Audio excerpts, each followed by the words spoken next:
नमस्कार दोस्तों।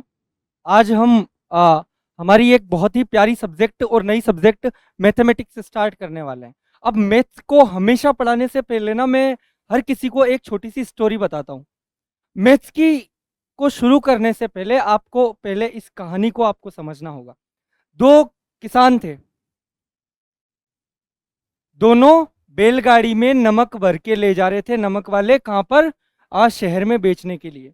लेकिन रास्ते में क्या हुआ? अचानक काले बादल छा गए, मेघ गर्जन होने लगा, बिजली चमकने लगी, तेज बारिश और तूफान आ गया।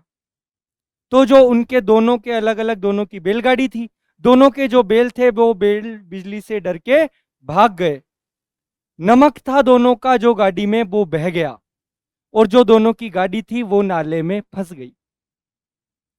अब पहला किसान था, वो चुपचाप जाके बैठ गया कि हे ईश्वर, आप मेरे साथ क्यों अन्याय कर रहे हो? मैंने कभी किसी का बुरा नहीं किया, प्लीज मेरी सहायता करो। और वो बार बार बैठा बैठा भगवान को पुकारने लगा कि मैं तो निसहाय अवस्था में हूं, मुझसे कोई काम नहीं बन पा रहा। यहीं पर जो दूसरा किसान था उसने क्या किया? उसने कहा कि बादल गरज रहे हैं, ठीक है, तूफान आ रहा है, बारिश आ रही है, बेल भाग गए, नमक बह गया। तो उसने आकाश की तरफ, बिजली की तरफ निशाना लगाते हुए, हाथ ऊंचा करते हुए कहा कि हे बिजली, तो डराती किसे है? मैं नमक नहीं कि बह जाऊं, मैं बेल नहीं कि भाग जाऊं, मैं गाड़ी नहीं कि धस जाऊं, मैं तो वो हूं जो तेरे ही उजाले में अपना रास्ता तय करेगा। कि बिजली, तेरा जो तू चमकती है ना, तो तुझसे जो थोड़ा थोड़ा बीच में प्रकाश होता है, मैं उसी प्रकाश का सहारा लेके अपनी गाड़ी को इस नाले में से निकालूंगा, अपने बेलों को दोबारा इसमें जोतूंगा और फिर चला जाऊंगा। मैथ्स इसी टाइप का कमिटमेंट मांगती है। मैथ्स हमेशा याद रखना, मैथ्स से चलती है आपके सबकॉन्शियस माइंड से। मैथ्स कभी भी कोई व्यक्ति कॉन्शियस माइंड से नहीं पढ़ सकता। मैथ्स को अगर आप सीधा, जैसे आप हिस्ट्री पढ़ते हो कि भाई महाराणा प्रताप का जन्म यहाँ हुआ, चीजें यहाँ हुई, चीजें वहां हुई, वो सामने आपको सीधा दिखता है। मैथ्स में क्वेश्चन करने का, कठिन कठिन सवालों को करने का कमिटमेंट कैसे आता है कि आपने उस पैटर्न के बहुत सारे सवाल किए हुए हों, तो उनका जो रियल फंडा है ना, वो धीरे धीरे आपके ब्रेन में सेट हो जाता है। तब आपको क्वेश्चन दिखते हैं, अपने आप पता चलने लगता है कि इसमें कैसे कैसे प्रॉब्लम निकालूं, इसमें कैसे कैसे सॉल्यूशन होगा। तो मैथ्स एक ही कमिटमेंट से आती है कि सवाल और परेशानी कितनी बड़ी हो, लेकिन आपका कमिटमेंट है कि आप उस बिजली की रोशनी को देखो। मतलब आपको हर क्वेश्चन में कोई ना कोई एक हिंट मिलेगा उस क्वेश्चन को आगे प्रोसीड करने का। तो ये चीज आपको समझ में आएगी। ठीक है सर, मैथ्स के लिए आपको अप्रोच क्या रखनी है? अब अप्रोच ये रखनी है तो पहली चीज तो ये है, पहले किसान की तरह मत बनना कि सबकॉन्शियस में सेट कर लिया, मुझसे मैथ्स आती ही नहीं है, इस पैटर्न का कोई सवाल दिखेगा उसको देखूंगा तभी मुझसे ये सवाल हल होगा, मुझे इसका पहले सॉल्यूशन बताओ तब इस सवाल को मैं करने बैठूंगा। मैथ्स ऐसे कभी भी नहीं हो सकती। मैथ्स को करने के लिए हमेशा जरूरी है कि जो सेकंड किसान था उस लेवल का कमिटमेंट, कि वो कैसे भी करके देखे कि हाँ, ये सवाल कैसे कैसे हो सकता है, कहां से पॉसिबिलिटी नजर आ रही है, ऐसे करके देखा नहीं हो रहा, वैसे करके देखा नहीं हो रहा, तीसरे तरीके से वो हो जाएगा। तो मैथ्स कमिटमेंट मांगती है, मैथ्स मांगती है पॉजिटिव माइंडसेट की कैसे भी करके हर समस्या का समाधान होता है। दुनिया में जिस समय समस्या जन्म लेती ना, उसी के साथ उसका सॉल्यूशन भी जन्म ले लेता है। जब रावण का जन्म हुआ तो दूसरी साइड श्री राम का भी जन्म हो गया। संकट, गीता में भी एक चीज लिख रखी है कि जब जब संकट का जन्म होगा, संकट और शक्ति साथ जन्मते हैं। जब जब संकट आएगा तब तब उसको समाधान लेने वाली शक्ति का भी जन्म हो जाएगा। अब मैथ्स के पहले टॉपिक से हम शुरू करते हैं। मैथ्स का पहला टॉपिक है आपका रेशियो एंड प्रपोर्शन। आ जाओ। अब देखो, आप पूछोगे सर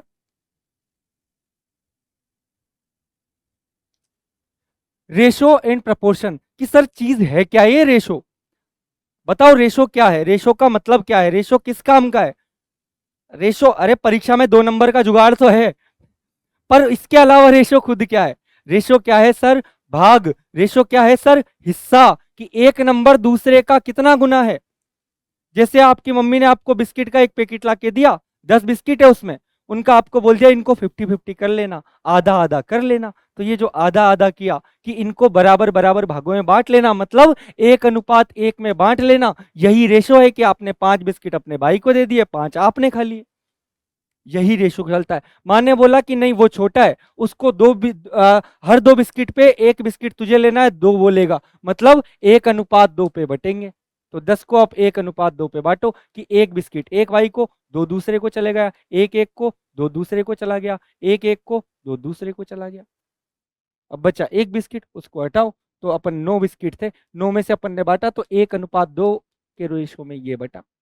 समझ में आया आपको मैं क्या बोलना चाह रहा हूं? मैं ये बोलना चाह रहा हूं कि रेशो आपको सिखाता है हिस्सेदारी। रेशो में आप क्या सीखोगे कि भाई ये 5,000 रुपए हैं, इसको 3 आदमियों को बांटना है, ऐसे बांटना है कि हर 1 रुपए पे इसको 2 मिले और इसको 3 मिले। मतलब 1 रुपया इसको मिले, 2 इसको मिले, 3 मिले, कितने पे? 1 और 2 3 3 6, हर 6 रुपए पे इस प्रकार चीजें बटे। ये आपको रेशो सिखाता है। तो रेशो आपको क्या सिखाएगा? डिस्ट्रीब्यूशन।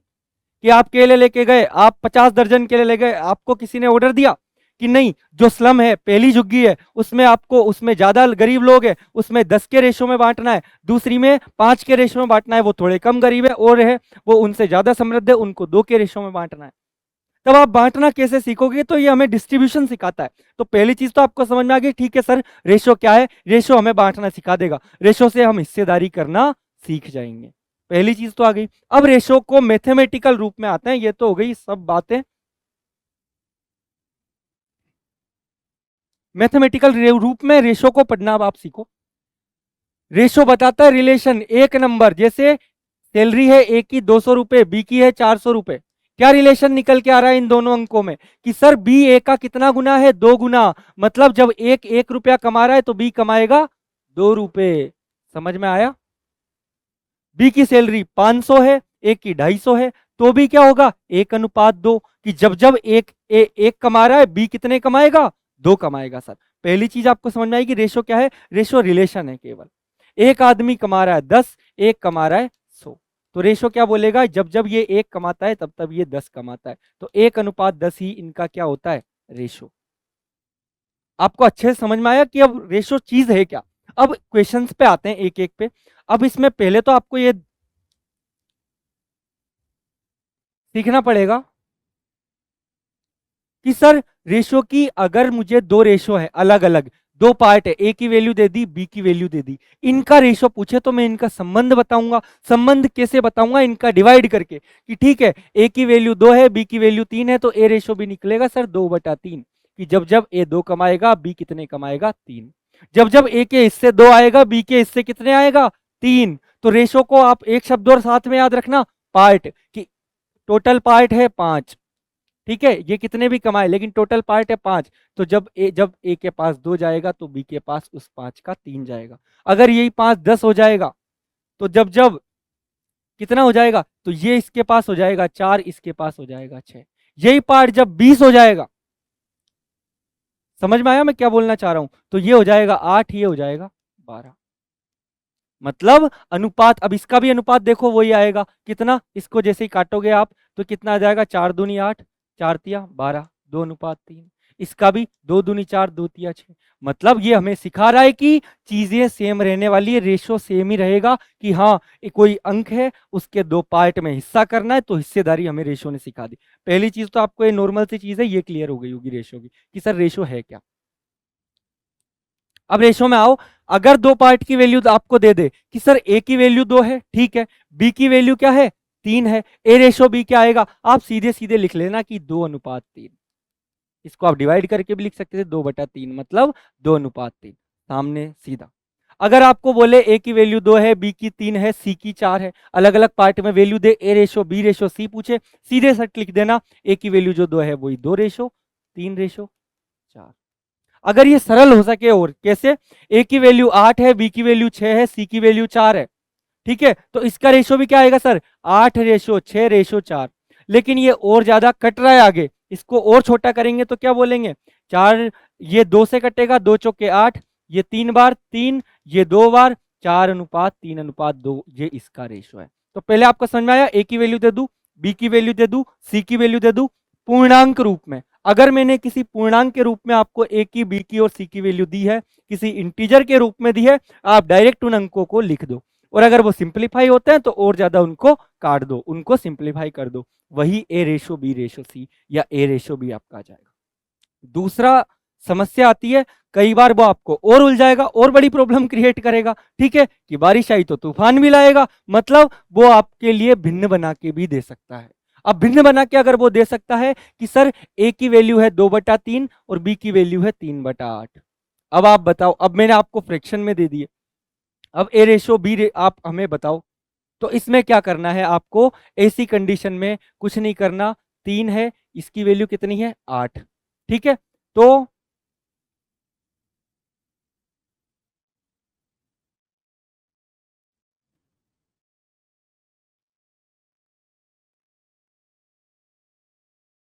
ए की वैल्यू है 2/3, बी की वैल्यू कितनी है सर 3/8, ठीक है, तो इसको कैसे करेंगे सर, कुछ नहीं सर, ए रेशो बी निकालना है तो डिवाइड कर दो आप, 2/3 बटा में 3/8, ये ऊपर जाएगा, जब भिन्न गुणा होती है तो उल्टी होती है, 2/3 इंटू 8/3, तो ये क्या हो जाएगा 16:9। और जब इस पैटर्न में है सर, तो भिन्नों का डिवाइड करना तो हम बचपन से सीखते आए हैं, तिर्यक गुणन, कि 2 × 16 3 × 9, ऐसे ले जाओ आप इसको, समझ में आया, तो भी ये क्या हो जाएगा, इसको इधर ले गए, इसको इधर ले गए, तो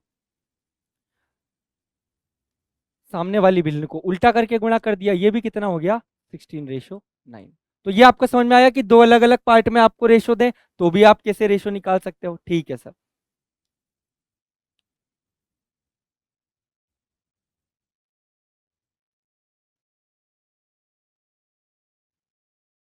तीसरा सर आपको दे दिया कि ए की वैल्यू है 2/3, बी की वैल्यू है 3/4, सी की वैल्यू है 5/2।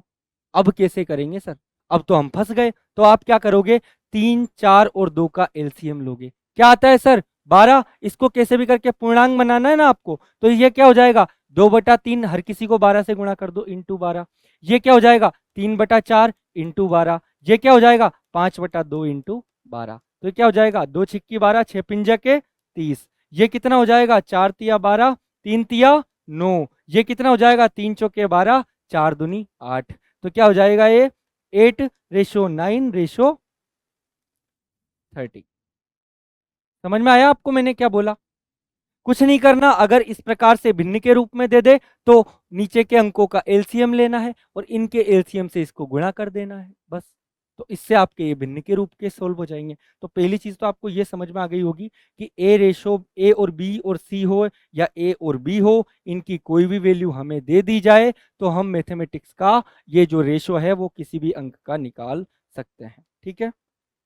पहला पार्ट आपका अच्छे से क्लियर होगा। मैंने आपको क्या बताया, कोई चीज आपको पूर्णांक के रूप में दे दे, ए की वैल्यू 2 दे दी, बी की वैल्यू 3 दे दी तो डायरेक्ट लिख दो, इसमें भी डायरेक्ट लिख दो, इसमें भी डायरेक्ट लिखना है, सिंप्लीफाई हो रहा है सिंप्लीफाई कर दिया, इसमें भी डायरेक्ट लिखना है कि भाई ए की वैल्यू 2/3 है, बी की वैल्यू 3/8 है, इसमें वो एलसीएम लेके कर सकते हो कि इन दोनों का एलसीएम लिया, उससे गुणा कर दिया, 3 और 8 का कितना होता है 24, तो 3 × 24 तो ये हो जाएगा 16, और इससे 24 से गुणा कर दिया, 8 दूनी 16, 2 2 तिया 6, सॉरी 8 तिया 24, 3 तिया 9, 16:9, इस तरीके से भी ये हो जाएगा, ठीक है। या फिर इसको डायरेक्ट डिवाइड कर सकते हो, क्योंकि ये 2 ही है तो 2/3/3/8 कर लो तो भी रेशो भी निकल जाएगा।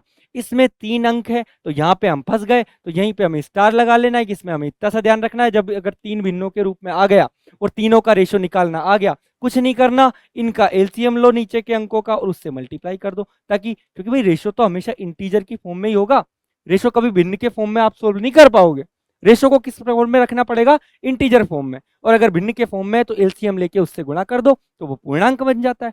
ये चीज आपको क्लियर हो गई। अब आ जाओ अगला। अब क्या है, आपको ना कई बार वो इक्वेशन के रूप में भी देता है, कैसे, समीकरण के रूप में, कि सर ए बटा बी की वैल्यू 3/4 दे दी, अब आपसे पूछ लिया कि ए रेशो बी, अब बताओ, तो हमेशा याद रखना ए बटा बी अगर 3/4 है तो जस्ट सामने वाला ही रेशो होगा, तो ए का रेशो क्या जाएगा 3, ए रेशो बी क्या हो जाएगा 3, और बी के सामने क्या है 4, तो 3:4। क्लियर हुआ ये चीज, ठीक सर, ये भी हमारा क्लियर हो गया। अब जैसे इसमें है a/3 बराबर b/7, तो इसका रेशो क्या होगा, याद रखना जस्ट सामने हो तो भी और जस्ट नीचे हो, क्योंकि इसको ऐसे ले आऊं मैं, अगर 3 को इधर ले आऊं और b को इधर ले जाऊं तो ये भी तो वही फॉर्म बनेगी, a/3 बराबर b/4। समझ में आया आपको, सेम फॉर्म बनी ना, तो ये भी रेशो इसका क्या हो जाएगा, जो जस्ट नीचे है वो भी ऐसे कैसे ही आता है, तो इसमें ए रेशो भी कितना आएगा सर 3:7। समझ में आया आपको जो मैंने बोला, इसमें क्या आया सर, ए रेशो बी 3:7।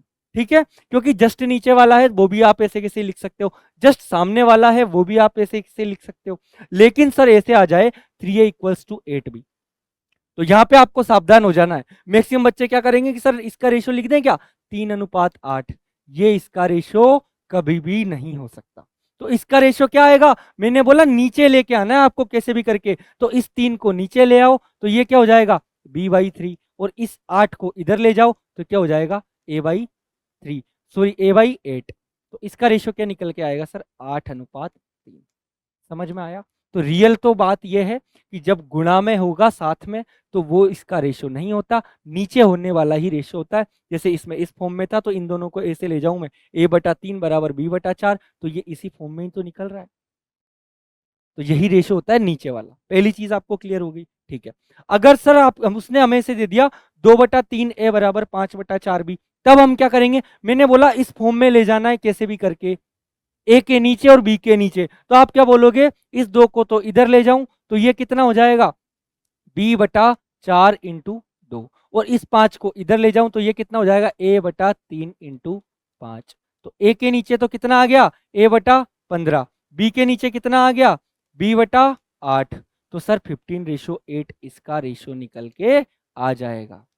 समझ में आया आपको रेशो की पहली चीज, कि सर रेशो में हमें एक ही फॉर्म याद रखनी है कि सर a/m है और b/n है, तो जो m और n है ना यही a/b होते हैं इसी फॉर्म में। समझ में आया। लेकिन सर कभी भी अगर ऐसा आया हमारे सामने ma=nb, तो क्या यहाँ पे a/b बराबर m/n होगा, नहीं होगा सर कभी भी, क्योंकि हमें इसको नीचे लेके जाना पड़ेगा, फिर हम बोलेंगे m को इधर ले जाओ n को इधर ले जाओ। अब समझ में आ गया, ठीक है सर, ये वाले पार्ट्स तो हम अच्छे से कर सकते हैं, लेकिन सर हमें ये भी तो सिखा दो कि अगर भिन्नों के रूप में आए तो हम रेशो को कैसे सोल्व करें सर, कि ए से आ गया 3/4 है a/b, b/c बराबर 2/3 है, तो कुछ नहीं, वही a/b क्या निकल के आया यहाँ से, जस्ट सामने, तो वही 3:4 मैंने आपको सिखाया है। ठीक है, क्योंकि आप इसको इस पैटर्न में ले जा सकते हो, ये वही तो क्वेश्चन है। ठीक है, b/c कितना आएगा 2:3। अब वो आगे पूछेगा आपसे a/b/c कितना होगा, तो ये निकालना मैं आपको जस्ट नेक्स्ट स्लाइड में ही बताऊंगा। ठीक है, अभी यहाँ पर तो मैंने बस बता दिया कि भिन्नों के रूप में ऐसे आ जाए, भिन्नों के इक्वेशन के रूप में आ जाए ए से बराबर में, कि a/3 बराबर b/5 है और c/6 है, तब रेशो क्या होगा, तब भी ऐसे कैसे जस्ट नीचे वाला 3:5:6 इसका रेशो होगा। समझ में आया, मैंने यही तो पैटर्न है a/m बराबर b/n वाला, तो वही रेशो होगा। ठीक है सर, ये भी हमारे समझ में आ गया। लेकिन सर ऐसे है 2a बराबर 3b/4c, फिर हम कैसे करेंगे, इक्वेशन में आ गया। मैंने बोला इसमें जस्ट नीचे चाहिए आपको, तो आप क्या करो, 2 का 3 का और 4 का एलसीएम लो, 2 3 4 का एलसीएम कितना होगा 12, तो इसको कर दो 2a/12, 3b/12, 4c/12, क्या जाएगा 2 छिक्की 12, 3 चौके 12, 4 तिया 12, तो ये किस फॉर्म में आ गया a/6 ratio b/4 ratio c/3। तो यहां से क्या आ गया a/b/c 6:4:3। ठीक है, ये भी क्लियर हुआ। समझ में आया आपको, इस फॉर्म में आ जाए तो कैसे करना है। ठीक है सर, तो इस फॉर्म में हम समझ गए, जब एक एक सामने है, क्योंकि इधर तो क्या करते थे सर, हम नीचे ले जाते थे, ठीक है, इसका पक्षांतरण करके इसको जस्ट नीचे की साइड ले जाते थे। ठीक है, लेकिन यहाँ 3 है, तो 3 में हम नीचे ले जाना संभव नहीं है, तो तीनों को हमको एक कॉमन अंक से मतलब एलसीएम से डिवाइड करना पड़ेगा, तभी तो हमारे नीचे की साइड तीनों अंक आ जाएंगे। ठीक है, अब इसमें यह है सेम टू सेम, कि सर इस फॉर्म में आ जाए तो कि ऊपर भी अंक है नीचे भी अंक है, तो मैंने बोला नीचे वालों से आपको इतना लेना देना नहीं है, आप पहले ऊपर के देखो, इनको हटाना है, तो 1 3 और 6 इसकी तरह ही इन तीनों का एलसीएम लिया, 1 3 और 6 का एलसीएम क्या आता है सर 6 आता है, तो इसको ऐसे कैसे आप सोल्व कर सकते हो कि a/2 गुणा 6, ठीक है, b/4 गुणा, सॉरी, हाँ, a/2 गुणा 6, b 3b है ना, 3b/4 गुणा 6,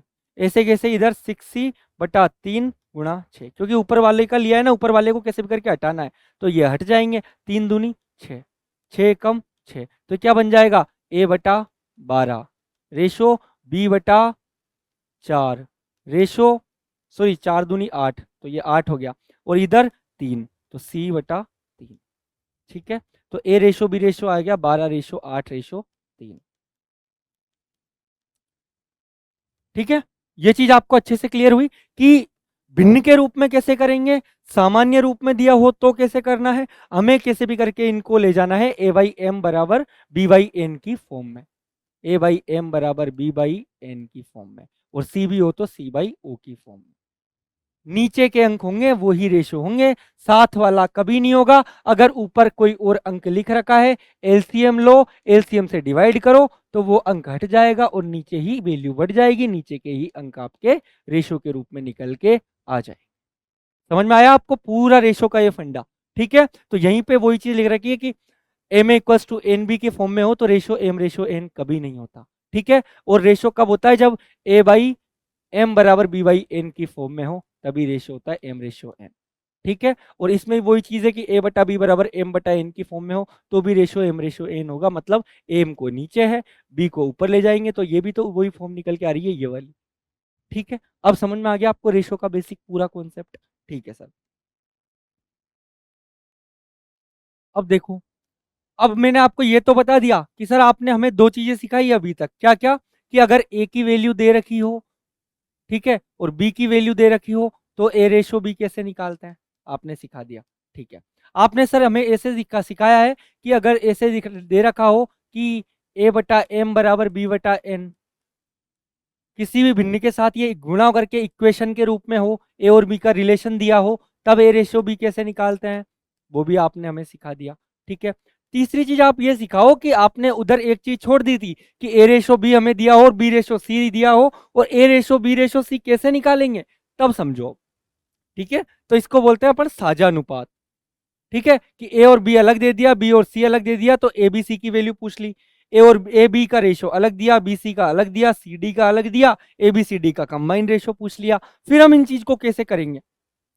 ठीक है, तो उन चीजों को अपन बड़े मजेदार तरीके से कर सकते हैं। अब देखो एक एक करके कैसे करते हैं।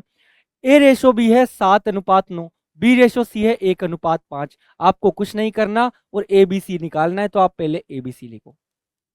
पहला स्टेप समझ में आया? ABC को ऐसे कैसे लिख दिया। A/B की जो वैल्यू है वो इसके नीचे लिख दो, 7:9। कोई डाउट इस स्टेप में क्या? A/B है वो ऐसे किसी A/B के नीचे लिख दिया। ठीक है, B/C है उसको उसके नीचे ऐसे कैसे लिख दो, ये जस्ट नीचे आ गया ऐसे कैसे। यहां तक कोई डाउट नहीं है सर? कोई भी डाउट? अब कैसे निकालें सर A/B/C? तो आप इस चीज को देखो कि यहां पर जो खाली जगह है ना, इस जगह यही अंक इसको भरेगा, तो इस जगह वापस क्या जाएगा, नहीं। यहां पर जो खाली जगह है ना, ये इस जगह भी क्या आ जाएगा, 1, ऐसे के। ठीक है, अब कुछ नहीं करना, गुणा कर दो, 9×5 = 45 सर, 9 एकम 9 सर, 7 एकम 7 सर, तो सर A/B क्या आ जाएगा, 7:9:45। तो ABC का रेशो समझ में आया? क्या आया? 7:9:45। कब? जब A/B हो 7:9 और B/C हो 1:5, तब इनका साझा आ जाएगा कितना, 7:9:45। ये चीज आपको अच्छे से क्लियर हुई होगी। ठीक है, अब अगला देखो, अगर सर 3 में पूछे तो कैसे करना है? मैं बोलूंगा सेम पैटर्न है, कुछ भी चेंज नहीं करना। आपने लिखा A/B/C/D, इस फॉर्म में लिख दिया। ओके सर, आपने बोला ऐसे कैसे लिखना है, तो इसको 1:2 ऐसे कैसे लिखा सर हमने। ठीक है सर, उसके बाद BC 3:4 है, तो सर हमने लिख दिया 3:4। ठीक है, CD के नीचे लिखना है हमें 5:8, तो CD के नीचे लिख दिया सर हमने 5:8। अब कैसे करना है सर इसको? मैंने बोला जो खाली जगह है उसमें वही अंक ऐसे कैसे उस जगह को भरेगा, तो इधर भी 2 और इधर भी 2, इधर खाली जगह तो इधर आ जाएगा 4, इधर खाली जगह तो इधर आ जाएगा 5, इधर भी 5, और इसके बगल में खाली जगह तो यहाँ जाएगा 3। हो गया ना सारा फुलफिल? हो गया सर, कोई दिक्कत नहीं। खाली जगह भरना आपको पता ही है कि जिस अंक के बगल में खाली है उसी अंक को वापस लिख दो, बस सेम। अब कुछ नहीं करना, सबको गुणा करो इसको, 2, 4 और 8, तीनों को 2 चक्के 8, 8 64, 64 आ गया सर। 2 चौके 8, 8×5 40, 40 आ गया सर। 2 तिया 6, 6×5 30, 30 आ गया सर। 1 तिया 3, 3×5 15, तो किस फॉर्म में आया? 15:30:40:64। इस फॉर्म में हमारा रेशो निकल के आ गया। तो सर हमने बता दिया कि sir A ratio, B ratio, C ratio, D कितना निकलेगा। Is it clear to all of you? ठीक है। अब इसमें एक चीज और देखनी है कि सर ठीक है, आपने हमें हर तरीके के फंडे बता दिए। अब हमें एक चीज और बता दो कि अगर रेशो में जैसे यहाँ पे तो है ठीक है कि एबीसी की वैल्यू इंटीजर में निकल रही है, एक चीज हमारे ना आगे क्वेश्चंस में बहुत ज्यादा काम आएगी, तो वो आपको इसी जगह पे देख लेनी है, उसको समझो आप। क्या? अगर आपको रेशो को भिन्न के रूप में दे दे कि 1/2 अनुपात 1/3 अनुपात 1/4 में है, तब आप क्या करोगे? मैंने बोला रेशो हमेशा इंटीजर की फॉर्म में होता है, तो रेशो को कैसे भी करके उस फॉर्म में लाना पड़ेगा। तो क्या करना है, ये 2, 3 और 4 का जो एलसीएम आएगा ना, उससे इसका 2, 3, 4 का एलसीएम ले लो। ठीक है सर, ले लिया। कितना आया? 12। कितना आया? 12। ठीक है, 2, 3, 4 का, उससे इनको मल्टीप्लाई कर दो, तो ये क्या आ जाएगा? इसको जैसे 1/2 है, ये देखो, इधर 1/3 है, इधर 1/4 है, ये भिन्न के रूप में है रेशो। लेकिन मैंने बोला रेशो हमें सरलतम रूप में चाहिए, इससे हमारे क्वेश्चन सोल्व नहीं होते ऐसे। ठीक है, मैं बोलूंगा 2, 3, 4 का लघुत्तम लो। क्या आया? 12। बस सबको गुणा कर दो। जैसे ये हो जाएगा 12/2, तो ये कितना हो जाएगा? 6। ये हो जाएगा 3/12, तो ये हो जाएगा 4। ये हो जाएगा 4 इन बट 12/4, तो ये हो जाएगा 3। तो इसका रेशो क्या आ जाएगा? 6:4:3। ये आ जाएगा। समझ में आया कि गुणा करना है किससे? एलसीएम लेके। बस जैसे ये 2/3 की फॉर्म में होता, 3/4 1/3 की फॉर्म में होता, तो कैसे करते सर? ये तो आपने ऊपर एक एक लिख के बता दिया। तो भी मैंने जितनी डायमेंशन इनमें क्वेश्चंस की खुलती है वो सारे इंक्लूड कर दिए हैं ऑलरेडी। ठीक है, तो आपको कोई दिक्कत दूर दूर तक नहीं होने वाली। ठीक है, अब जैसे 2/3 रेशो 3/4 रेशो 1/3, इसको सरलतम रूप में कैसे करें? तो आप सीधा देखो ना, मैंने आपको बोला आपको ए रेशो बी रेशो सी की वैल्यू है ना, ये सरलतम रूप में करना है। आप कुछ नहीं करो, 3, 4 और 3 का लघुत्तम लो। क्या आया सर? 12। उस 12 से गुणा कर दो, तो 2 × 12। ठीक है सर। 3 × 12। ठीक है सर।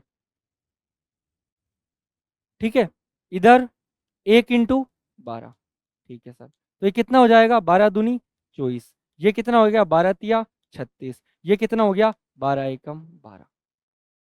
समझ में आया? तो ये किस रेशो में, अब ये और ज्यादा टूट रहा है। इधर 1 12×3 = 36, 12×2 = 24। तो ये अपना किस अनुपात में आ जाएगा सर? 2:3:1 में। समझ में आया आपको? आपको कुछ नहीं करना था, 3, 4 और 3 का एलसीएम लेना था, उससे इसको मल्टीप्लाई करना था, तो ये ऊपर की फॉर्म में ऐसे कैसे सरलतम रूप में आ जाता। अब समझ में आ गया होगा आपको मैंने क्या बोला। ये इस पैटर्न पे है। ठीक है, तो ये गुणा करके याद रखना क्या करना है। अगर कोई भी रेशो हमें भिन्न की फॉर्म में आए, तो सीधा अगर दे रखा हो तो उसको उसके एलसीएम से मल्टीप्लाई कर दो, वो सीधे इंटीजर और सरल फॉर्म में आपको लिखना आ जाएगा। तो जब भी आपको कोई क्वेश्चन में दिखे कि कोई चीज है उसको ऐसे बांटना है अलग अलग पार्ट में कि 2/3 3/5 4/7 में, तो आप क्या करो, नीचे के जो अंक है उनका एलसीएम लो, ऊपर वाले को गुणा करो, वो सरल रूप में आपके पास आ जाएगी, आप उस अनुपात में बांट दो, बात तो वही रहने वाली है। ठीक है, ये क्लियर हुआ। अगला चलो सर। अब सर ठीक है, आपने हमें रेशो निकालना सिखा दिया। मैंने अब तक अभी तक क्या क्या चीजें आपको सिखाई है वो एक बार बता देता हूं मैं। ए ए की वैल्यू दी हो, बी की वैल्यू दी हो, सी की वैल्यू दी हो, ए रेशो बी रेशो सी निकलवाना हो, वो आपने बता दिया। ए बी की केवल वैल्यू दे रखी हो तब ए रेशो भी पूछे, वो पैटर्न आपने बता दिया। भिन्न के रूप में भी बोला आपने कि ये भिन्न के रूप में भी हो सकता है, ये सरल रूप में भी हो सकता है। ये आपने सारी चीजें हमें समझा दी। आपने हमें इक्वेशन फॉर्मेट में बता दिया कि अगर इक्वेशन की फॉर्म में लिखना हो तब ए रेशो बी समीकरण के रूप में लिख रखे हो एक दूसरे के बराबर लगा के, तब ए रेशो बी निकालना है। वो कैसे निकालना है वो भी आपने बता दिया। आपने हमें बता दिया कि ए रेशो बी आपको गिवन हो, बी रेशो सी गिवन हो, तब ए रेशो बी रेशो सी कैसे निकालते हैं, वो चीज भी आपने हमें सटीकता से बता दी। ठीक है, आपने हमें यह भी बता दिया कि कोई रेशो अगर भिन्न की फॉर्मेट में दिया है उसको सरल रूप में कैसे लिखना है, वो भी मैंने आपको बता दिया। तो रेशो को किसी भी फॉर्मेट आपके सामने आ जाए, आप कम से कम इतने तो लायक हो गए सर, हम बता सकते हैं कि हाँ ए रेशो बी रेशो सी की वैल्यू कितनी है। अब ये रेशो तो निकालना सीख गए, अब सर रेशो का यूज क्या आएगा ये बताओ आप हमें। अब रेशो का यूज पे हम आते हैं। अब पहला यहाँ पे ना आपको एक संबंध देखना पड़ेगा, वो क्या संबंध है वो देखो। मैंने बोला कि आपको ए और बी की वैल्यू दे रखी थी, ए की वैल्यू 200, बी की वैल्यू 400, आप ए रेशो बी तो निकाल सकते हो। लेकिन अगर मैं आपको ए रेशो बी दूं तो क्या आप ये निकाल सकते हो कि सर यहाँ पे ए की वैल्यू 200 आएगी और बी की वैल्यू 400 आएगी? ये नहीं निकाल पाओगे आप, जब तक आपको कोई ये नहीं बोलेगा कि इसमें जो एक रेशो है उसकी वैल्यू कितनी है।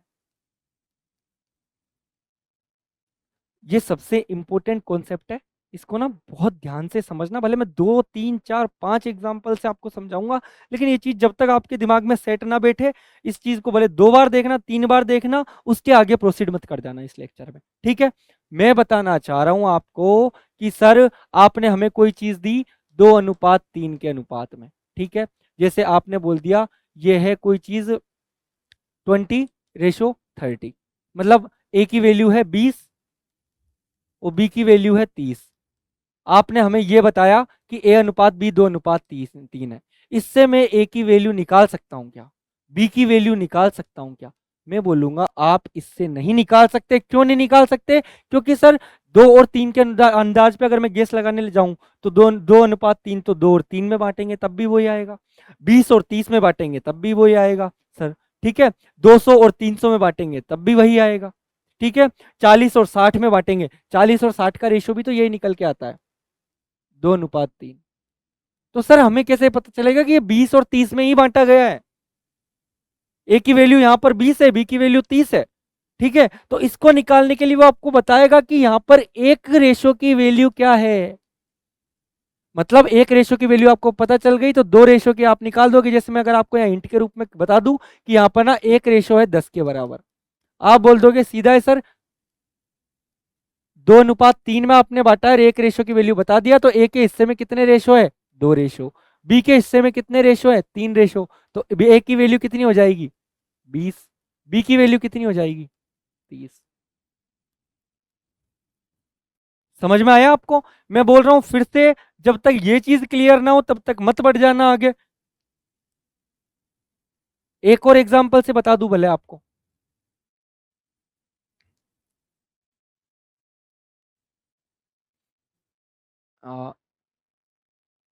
ए की वैल्यू मैंने बोली 30, बी की वैल्यू मैंने बोली 40, ठीक है। ए रेशो भी आपसे निकलवाएगा कोई, आपने निकाल दिया सर 3:4, निकल गया। 30/40 किया, 3:4 निकला, ठीक है सर।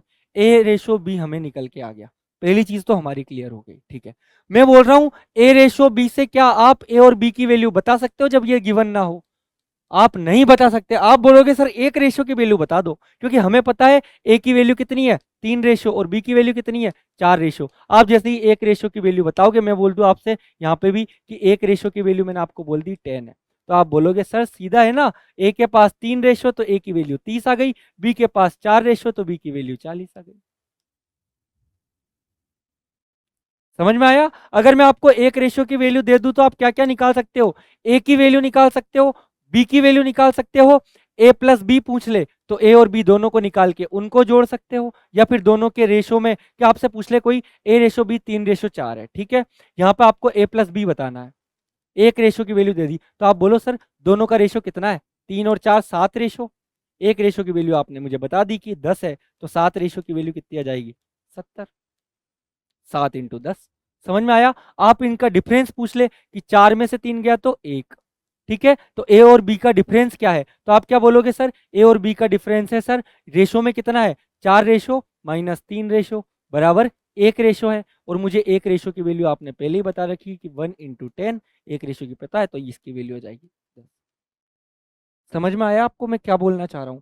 मैं फिर से एक और एग्जांपल लेके बताऊंगा आपको। जब तक ये चीज ना बैठे ब्रेन में तब तक आगे नहीं बढ़ना। कैसे? दोबारा देख लेते हैं सर।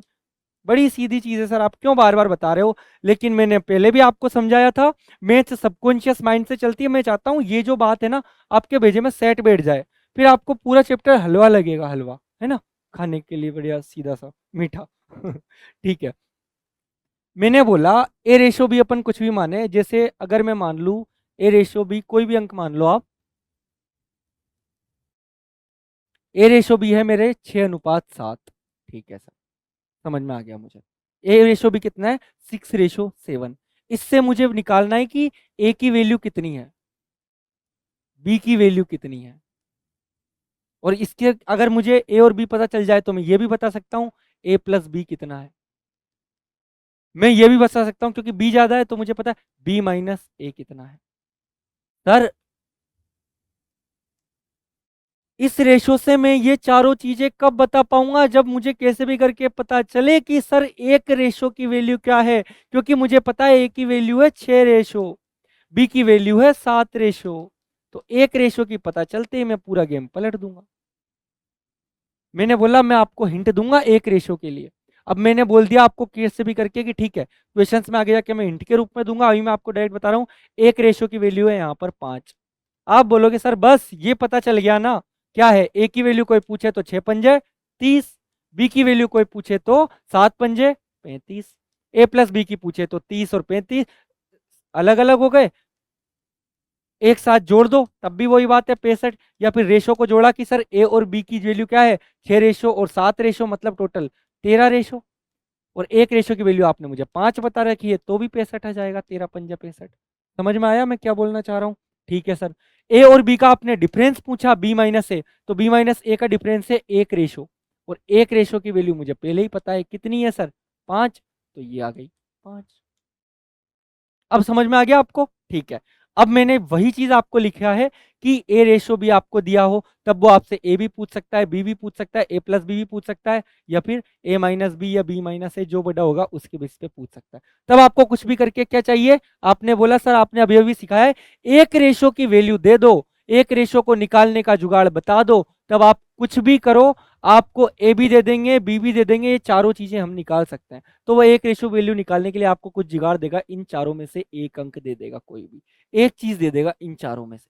अब जैसे क्वेश्चन पे आते हैं, क्वेश्चन से आपको ये चीज और ज्यादा क्लियर होगी। ठीक है,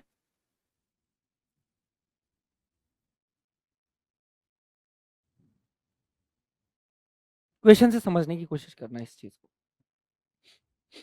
ए रेशो भी कितना है सर 3:4 है। ठीक है, 3:4 है आपने मैं बता दिया। ठीक है सर, अभी अभी आपने जो सारी चीज सिखाई थी कि ए रेशो भी बता दिया, अब मैं आपको एक रेशो का जुगाड़ हमें बता दो सर एक रेशो कितना है। लेकिन मैंने एक रेशो नहीं बताया, मैंने आपको बोला यहाँ पे कि ए की वैल्यू है 300। अरे सर हमारा काम हो गया, आप दिमाग लगाओ कैसे बिजली ढूंढो, इसमें बिजली कहाँ है।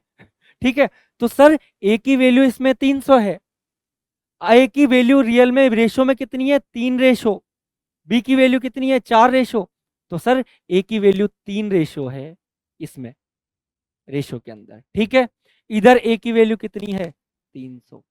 बस सर, अब मुझे एक रेशो की वैल्यू पता चल गई कि 100 आएगी, 3 रेशो की वैल्यू 300 है तो एक रेशो की वैल्यू 100। तो बी कितना है 4 रेशो, तो बी की वैल्यू कितनी आ जाएगी 400। समझ में आया? लेकिन इसको अब सुनो, ये तो आप डायरेक्टली तो समझ में आ गए कि एक रेशो की वैल्यू निकाल के, लेकिन जब भी आप क्वेश्चन करोगे तो आप कैसे करोगे वो पैटर्न भी वापस सुन लो। आपको कुछ नहीं करना, ये निकालना तो मैंने आपको सिखा दिया है भली भांति, आपको कुछ नहीं करना, आपको यहाँ पे ना एक चीज माइंड में सेट रखनी है। और वो क्या सेट रखनी है कि सर ए रेशो भी 3:4 है, ए की वैल्यू दी है, तो जो दिया है ना उसको लिखो, दिया है 300, जो दिया है उसको लिख दिया, उसकी वैल्यू रेशो में कहाँ है, रेशो में इसकी वैल्यू है 3, एक दिया है ना 300, एक की वैल्यू रेशो में कितनी है 3, और जिससे जो निकालना है ना उससे गुणा कर दो।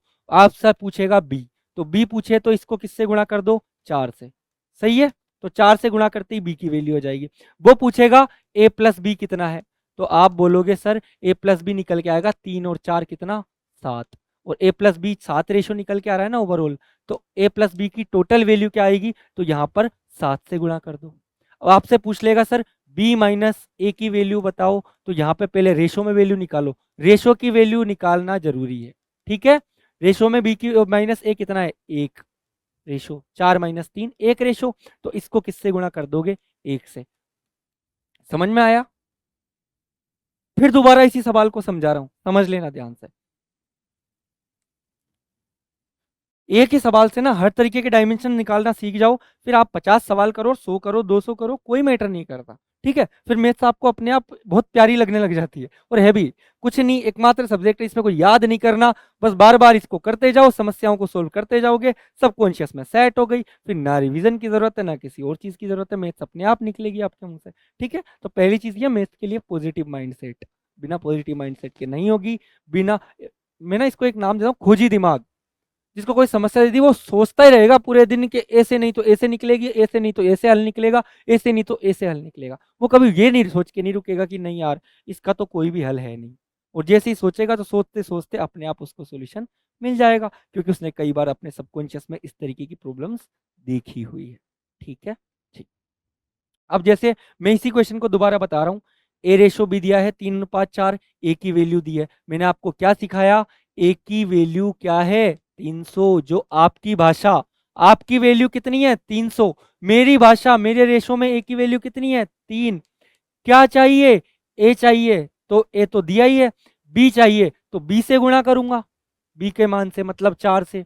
ए प्लस बी चाहिए तो ए प्लस बी से गुणा करूंगा, ए प्लस बी कौन सा, हमारी भाषा वाला, रेशो वाला, 3 और 4 7 से गुणा कर दूंगा। अगर बी माइनस ए चाहिए तो 3 और 4 में से क्या बचा, एक, है ना, तो एक से गुणा करूंगा मतलब ए माइनस बी से ही गुणा कर दूंगा। ठीक है, तो यहाँ पे याद रखना ये तो थी गिवन रियल वैल्यू, ये है रेशो वाली वैल्यू, और ये भी यहाँ भी कौन सी रखने में आएगी, जो अपन से पूछ रहा है वो भी रेशो वाली, और तभी से जो अपन से पूछ रहा है उसकी रियल वैल्यू हमें पता चलेगी। अब समझ में आ गया आपको जो मैंने बोला, क्लियर। देख लो एक एक चीज में, कोई भी चीज का आपका कंफ्यूजन इस चीज में नहीं होना चाहिए। ठीक है, कि सर 3a = 5 भी दिया है, रेशो नहीं दिया, और a प्लस बी दे दिया, अब a की वैल्यू पूछ रहा है। मैंने बोला रेशो निकालने का तरीका तो दे दिया, बिजली दिखी इधर, एक स्टेप और बढ़ा दिया उसने समस्या को, तूफान के साथ बारिश भी आ गई, अब बेल और भग गए, इसमें तो बेल भी भगा दिए। ठीक है, तो अब हमें बिजली कैसे दिखेगी, बिजली ऐसे दिखेगी कि सर 3a = 5 भी दिया है, रेशो निकालना तो इससे तो आसान है, इधर इसको इधर ले जाओ कि ये तो हो जाएगा a/5 और ये हो जाएगा b/3, तो a रेशो b कितना आ गया हमारा 5:3। क्या सर, ए रेशो भी कितना निकल के आया 5:3।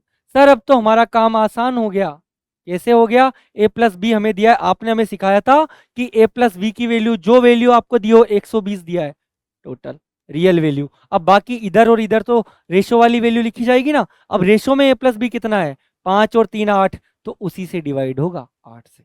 समझ में आया, जो चीज दे गिवन हो उस वाली चीज से डिवाइड करना है 8। ठीक है सर, ये काम हो गया। अब आप कुछ ही पूछो, ए पूछा है ना आपने, तो ए के रेशो से मैं इसको गुणा कर दूंगा। ठीक है, तो गुणा क्या हो जाएगा, इधर 5, तो ये क्या हो जाएगा 8 का भाग 120 में 15 अंक है, और 15 × 5 = 75, तो ए की वैल्यू आ जाएगी 75। बी की वैल्यू वो आपसे यहाँ पे पूछ लेता, तो वी कितना है 3, है ना, तो इसको किससे गुणा करते 120/8 गुणा 3।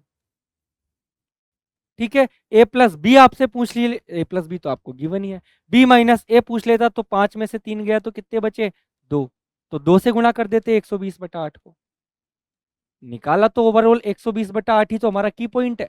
समझ में आया, दोबारा बताऊंगा इस सवाल को, मेरे को आपको कैसे भी करके ना आपके माइंड में सेट करना है इस चीज को, आप इस चीज को समझने की कोशिश करो कि सर ये बेसिक चीजें आप, मुझे लगता है कुछ बच्चों को ये होगा जिनसे ये वाली चीज आती है कि सर ये बेसिक चीजें आप बार बार क्यों बता रहे हो।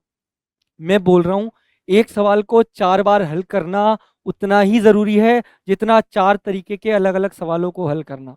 ठीक है, क्योंकि अगर आपके सबकॉन्शियस में चीज ढंग से सेट हो गई, फिर आपको इस चैप्टर को रिवीजन की जरूरत नहीं पड़ेगी, आपके अपने आप परमानेंटली ये अपने आप माइंड में सेट हो जाएगा। Is it clear.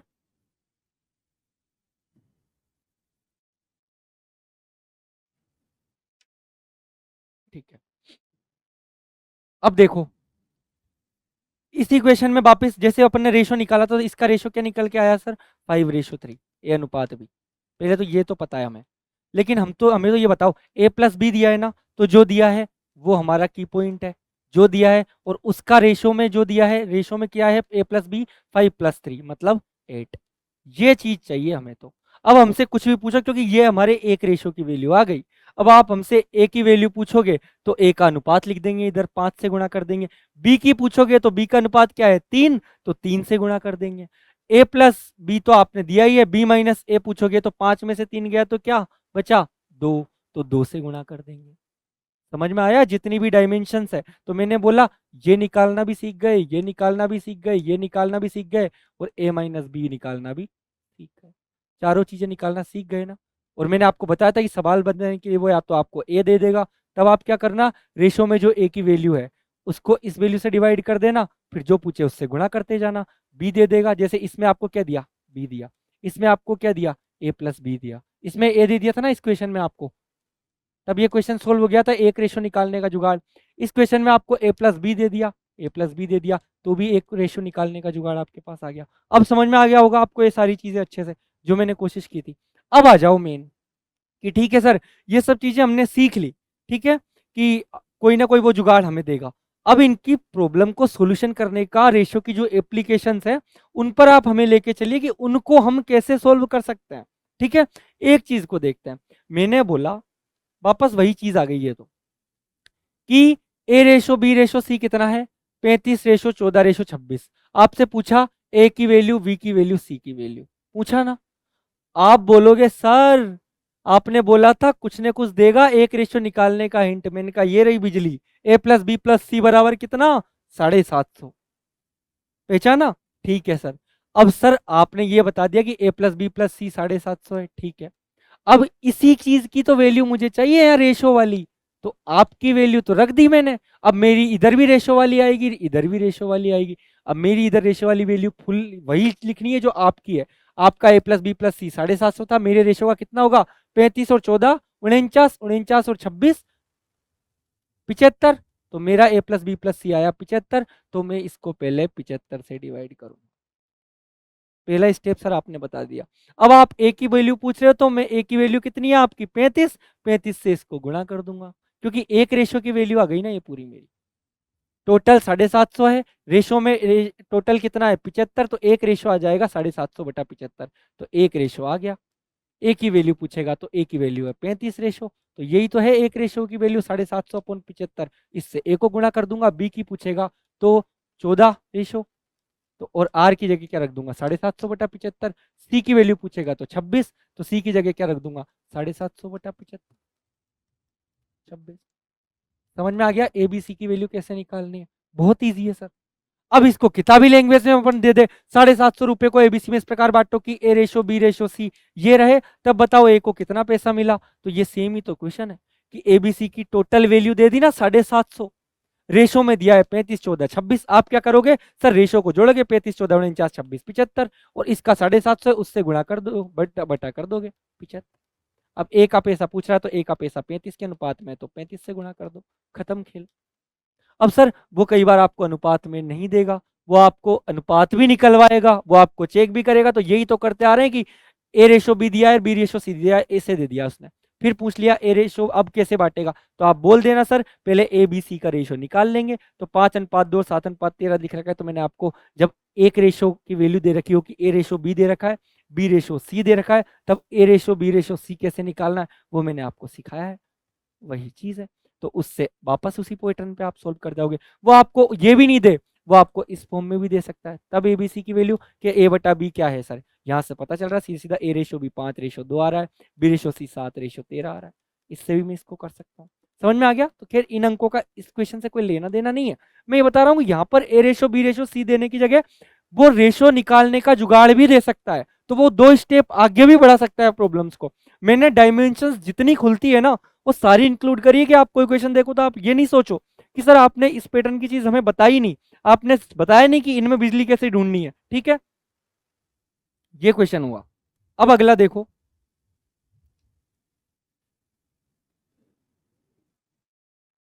इजी चीज है, मजा आएगा, सीधा सा टॉपिक है, कोई दिक्कत नहीं है, आराम से करते चलो बस।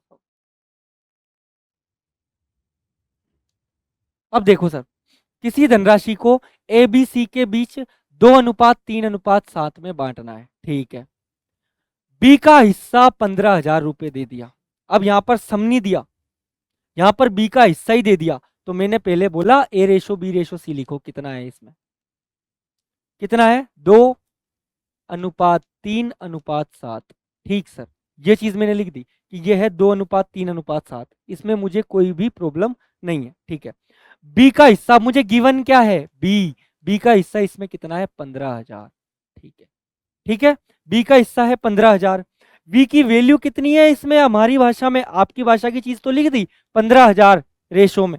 ठीक है, बी मेरा कितना है 3, तो सर उसी से तो डिवाइड करूंगा। यहाँ पे टोटल होता तो मैं इन तीनों के टोटल से डिवाइड करता, यहाँ पे सी की वैल्यू होती तो मैं सी की वैल्यू से डिवाइड करता, यहाँ पर ए की वैल्यू होती तो ए की से करता, यहाँ बी सी का डिफरेंस होता तो बी सी के डिफरेंस से डिवाइड करता, यहाँ ए बी का डिफरेंस होता तो ए बी के डिफरेंस से डिवाइड करता। जो भी यहाँ होता ना इस जगह पर उसी से डिवाइड करना है। जो जिसकी वैल्यू यहाँ लिख रखी उसकी वैल्यू रेशो से निकालनी है, बस इतनी सी है। अब इससे 1000 तरीके से सवाल बना दो, उसमें क्या है, 200 तरीके से सवाल करते रहो, कोई दिक्कत नहीं है। लेकिन हाँ, आपको कॉन्सेप्ट समझ में आ गया, क्वेश्चन बनाना आप खुद सीख गए। मैथ्स में क्वेश्चन सोल्व करने से ज्यादा इंपॉर्टेंट जो चीज मुझे लगती है वो है क्वेश्चंस बनाना। जो बच्चा क्वेश्चन बनाना सीख गया ना उसको बहुत तरीके के सवाल हल नहीं करने, बहुत सारे सवाल हल नहीं करने, क्योंकि उसे आता है अब एग्जामिनर कैसे सवाल बना के घुमाएगा, क्योंकि वो खुद भी घुमाना सीख गया। ठीक है, तो मैथ्स में आपको किसी भी टॉपिक में कॉन्फिडेंस तब आना चाहिए जब आपको पता चल जाए कि सर इस टॉपिक की जितनी डायमेंशन खुलती है ना वो सारी डायमेंशन अब मेरा माइंड खुद भी बना सकता है। ठीक है, तो उस एग्जामिनर के माइंडसेट से आप खुद सोचने लग जाओगे। ठीक है, ओके सर। तो आपने बोला कि ठीक है बी का हिस्सा 15,000 है, आपने मुझे बोला कि बी की वैल्यू मैंने यहीं से रख दी नीचे, उससे डिवाइड कर दिया। ठीक है, इसने बोला बी और सी के हिस्सों में अंतर बताओ, तो जो पूछा है अंतर पूछा है ना, तो सर इसमें बी और सी में कितना अंतर है, 4 का, तो इसी 4 से गुणा कर दो, क्योंकि ये है तो एक रेशो की वैल्यू और बी और सी में 4 रेशो का अंतर है, तो एक रेशो को 4 रेशो से गुणा 4 से गुणा कर दूंगा तो अपने आप मेरी वैल्यू आ जाएगी बी और सी की। आया समझ में? कितनी आ जाएगी, 3 का भाग 15,000 में कितने बार गया, 5,000 बार, वो 5,000 ही चौके 20,000, तो 20,000 का अंतर है सर, बस खत्म मामला। ए का हिस्सा अगर वो पूछता तो 15,000 बटा 3 मतलब 5,000 गुणा 2, 10,000 ए का हिस्सा होता। बी का हिस्सा तो हमें पता ही है 15,000 है, सी का हिस्सा कितना होता, 5,000 इंटू 7 35,000, और वही तो डिफरेंस आया है 20,000। ऐसे भी निकाल सकते थे, तो किसी भी तरीके के सवाल घुमा दे वो।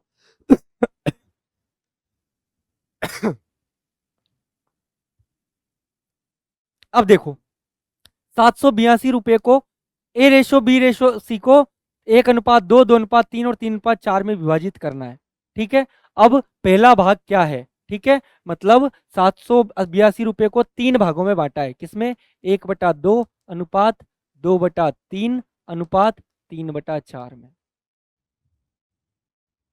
मैंने आपको वहां पे सिखाया था कि अगर रेशो अनुपात में दे रखा हो पहले इसको सिंप्लीफाई करो, और जब रेशो को सिंप्लीफाई करते हैं कुछ नहीं, इनके एलसीएम से गुणा कर दो, 2 3 4 का एलसीएम क्या है 12। ठीक है, तो 12 से गुणा करना है सबको, तो 2 छक्के 12, ये 6 हो गया, इसको 12 से गुणा किया 3 चौकू 12, 4 दूनी 8, इसको 12 से गुणा किया तो 4 तिया 12, 3 3 तिया 9, 6:8:9 में आ गया ना, तो ए बी सी की वैल्यू तो आ गई मेरी 6:8:9। इसने बोला 782 रुपए टोटल की वैल्यू है, 782। तो सर आपने हमें सिखाया था रेशो हमारे पास है, टोटल दिया है तो टोटल निकालेंगे रेशो का, 6 8 14, 14 और 9 कितना 23, तो यहां से हम क्या करेंगे 782 बटा 23, समझ में आ गया, 6 8 14 और 9 23, 23 से डिवाइड कर दिया। अब आप जो भी पूछोगे पहले भाग की वैल्यू पूछेगे आपने, पहले भाग की हमारी रेशो में क्या है 6, 6 से गुणा कर दो, दूसरे की पूछते तो 8 से कर देते, तीसरे की पूछते तो 9 से कर देते, दो भागों में डिफरेंस पूछते 9 और 8 में तो 1 से गुणा कर देते, 6 और 8 वाले भाग में डिफरेंस पूछते तो 2 से गुणा कर देते। मेन तो ये हमारा की पॉइंट है, ये की पॉइंट निकला, आप किसी का भी पूछ लो, फिर आपको सेट हुई ये चीज माइंड में। ठीक है, अगला, मेज तथा कुर्सी के कुल मूल्य का अनुपात कितना है, 9:4। ठीक है, मेज का मूल्य कुर्सी के मूल्य से 1250 रुपए अधिक है। मैंने बोला ये रही मेज, ये रही चेयर कुर्सी, इनका अनुपात दिया है 9:4। ठीक है सर, ये चीज तो गिवन है, साथ में क्या गिवन है कि मेज का मूल्य कुर्सी के मूल्य से 1250 रुपए अधिक है। कितने रुपए, 1250 रुपए। तो सर ये तो वही चीज दे दी ना कि मेज कुर्सी से कितनी अधिक है, तो मेरे वाले में कितनी अधिक है, इसकी मेज की है 9 रेशो, कुर्सी की है 4 रेशो, तो मेज की कितनी हो जाएगी 9 - 4 5 रेशो ज्यादा। सही है, तो ये 1250 है तो उसको किससे डिवाइड करूंगा मैं, कितनी ज्यादा है 5 ज्यादा है, तो 5 से डिवाइड कर दिया। अब वो क्या पूछ रहा है, जो पूछे, ये तो एक रेशो की वैल्यू आ गई। ठीक है, जो गिवन है कि भाई 1250 रुपए अधिक है, तो 1250 को उसी भाग से कंपेयर कर दिया, उससे डिवाइड। अब उसने बोला कुर्सी का मूल्य कितना है, कुर्सी का रेशो कितना है 4, तो 4 से गुणा कर दो। मेज से पूछता तो इसी हिस्से को 1250/5 को किससे गुणा करता मैं? मेज किस क्या है 9, तो 9 से गुणा कर देता। अब समझ में आ गया आपको टोटल मैंने क्या बोला? ठीक है। दोनों का कुल मूल्य पूछता तो मैं क्या करता, 9 और 4 कितना है 13, तो 1250/5 को किससे गुणा कर देता? 13 से गुणा कर देता। ठीक है। तो ये क्लास मेनली कॉन्सेप्ट की है, कैलकुलेशंस की क्लास नहीं है। प्लस माइनस जोड़ बाकी गुणा भाग तो आपको आता है, बाकी कॉन्सेप्ट आपके माइंड में सेट हो जाए सही से। ठीक है। तो हर पैटर्न के कॉन्सेप्ट में आपको कई बार कराऊंगा जिससे वो आराम से आपके माइंड में सेट हो जाएंगे। ठीक है। अगले आगे पे आ जाओ। एक धनराशि को ए बी सी डी में 3:4:9:10 में विभाजित किया गया। सी का भाग बी के भाग से 2580 रुपये ज्यादा है। सर पकड़ो, सी का भाग बी के भाग से 2580 रुपये ज्यादा है। कितना? 2580। ठीक सर, ठीक। सी बी से इधर कितना ज्यादा है सर? हम तो उससे कंपेयर करेंगे। 9 - 4 कितना ज्यादा है? 5 ज्यादा है। 5 से कंपेयर कर लिया। इसमें कोई भी डाउट आपको नहीं होगा। ठीक है।